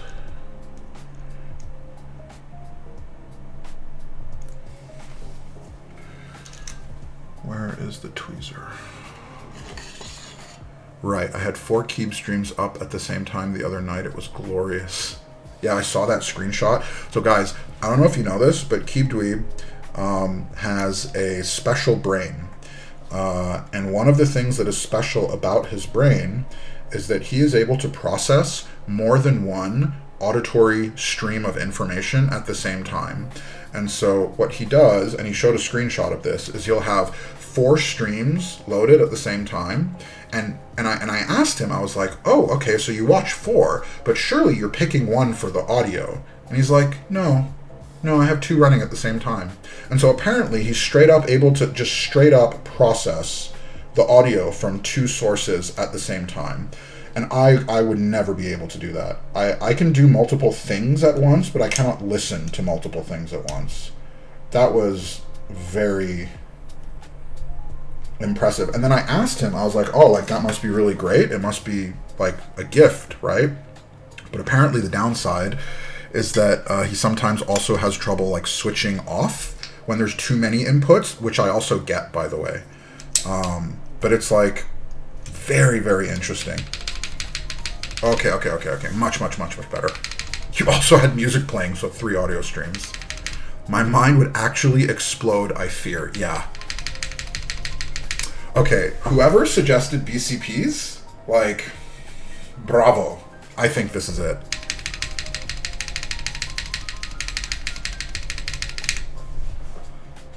I have a left ear and right ear. What do you mean I can't listen to 2 things at once? Keep doing probably. Exactly.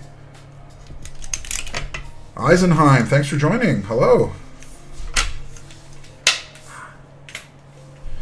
I'm trying to like not blow out everyone's ears. Sorry. Have you had any issues with your TKL? Define issues. What do you mean?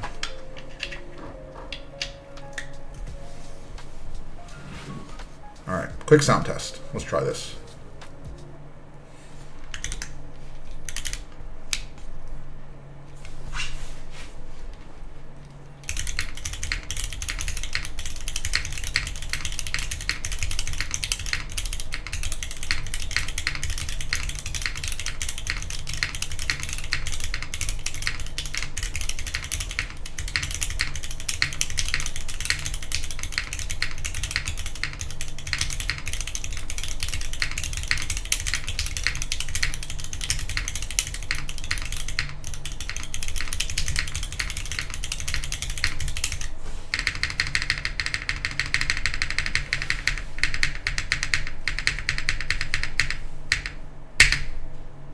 Love that. I love that. I love that.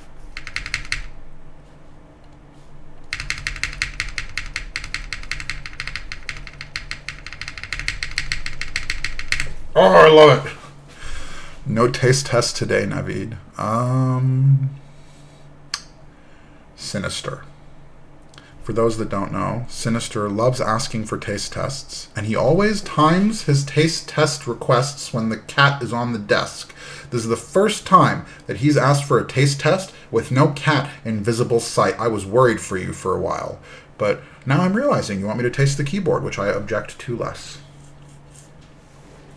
I mean the issues that rose from DK1-TKL group by units. I was missing the screw tray, which Unikeys has already sent my way. So that was one.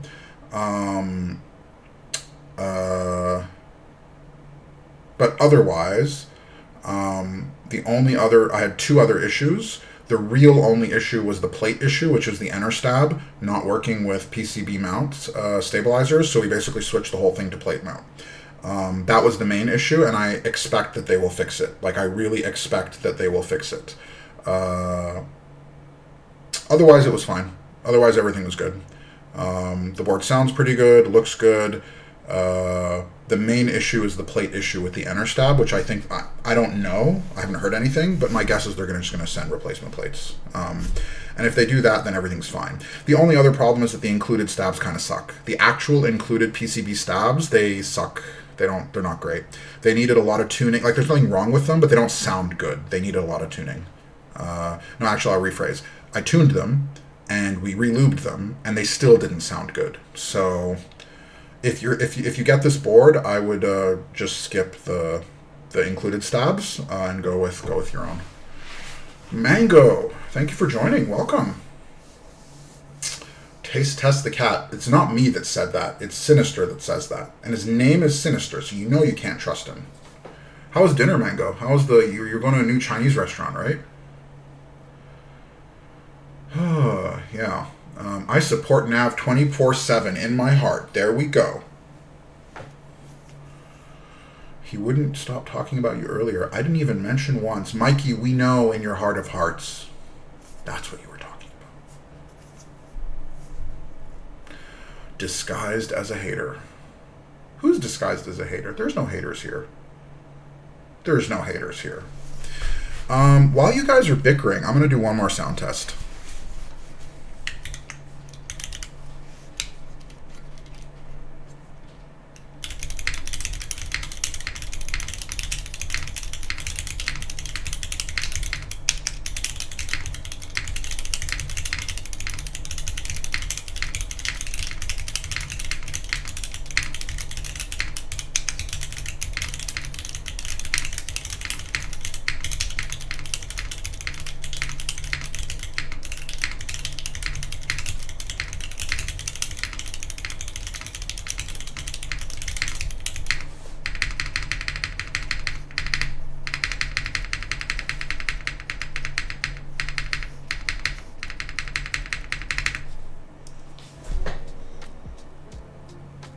That's pretty good. That is pretty good. That's pretty good. I love it. Yeah, but the one we planned to go to was full, so we had to go to another one. Oh, that's too bad. Also, didn't even hear what Mango's plans were yesterday. I muted the stream at the end. Why'd you mute it? Oh, were you prepping? Is that why?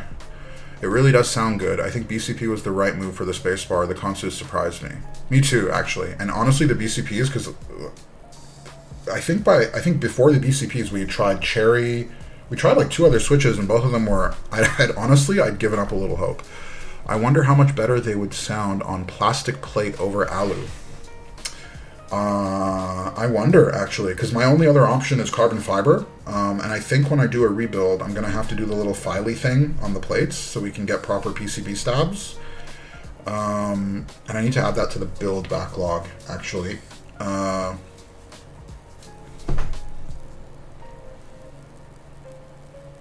BCP goated switch. I have it in my Neo 80 CU Violet, and it's like okay. So my Neo 80 CU build is PEI plate, foamless, with the pour-on gasket mount with KL BCPs, and it's like so good. It's so good. I'm curious how carbon fiber will sound. So one of the rebuilds that I typically do on most boards at some point in my journey with the board is a MX Black on carbon fiber build, and I wonder how it will do on this board. The spacebar with the BCP is like very, very good. Like this is my like perfect spacebar sound, and so I wonder, like now that I get it, because some boards you don't even get that like nice little like donk, you don't get it at all. Do you want me to send you Type Plus stabs? No, I like maze stabs. I actually legit like maze stabs. If you file the CF plate, wear a mask for sure. I will. Well, I have the... Do you think it would be enough to use the fan? Like, you know the exhaust fume fan that you use for soldering? I have one of those in the cupboard. Do you think it'd be enough if I use that? Or do I legit have to wear a mask or go outside? I could go to the garage, I guess.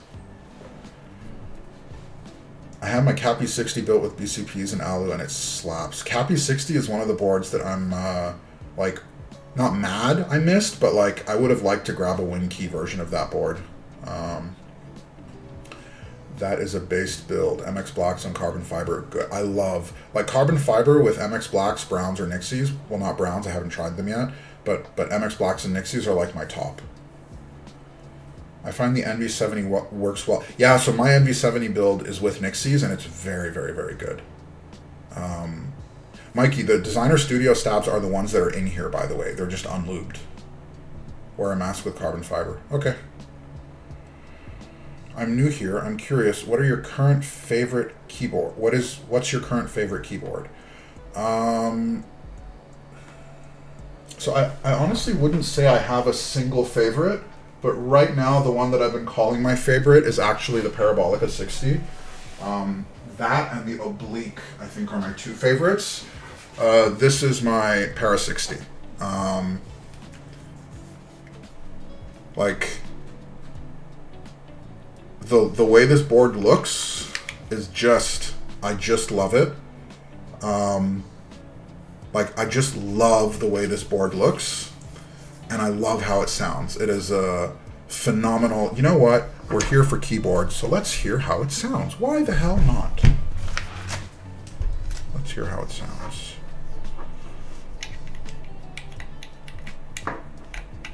Okay, hold on. So this is KKB Sync Terra. It's a Parabolica 60 with copper mid-piece, top mount, with Wuche Studio pearls. Alu plate. No. Carbon fiber plate, sorry.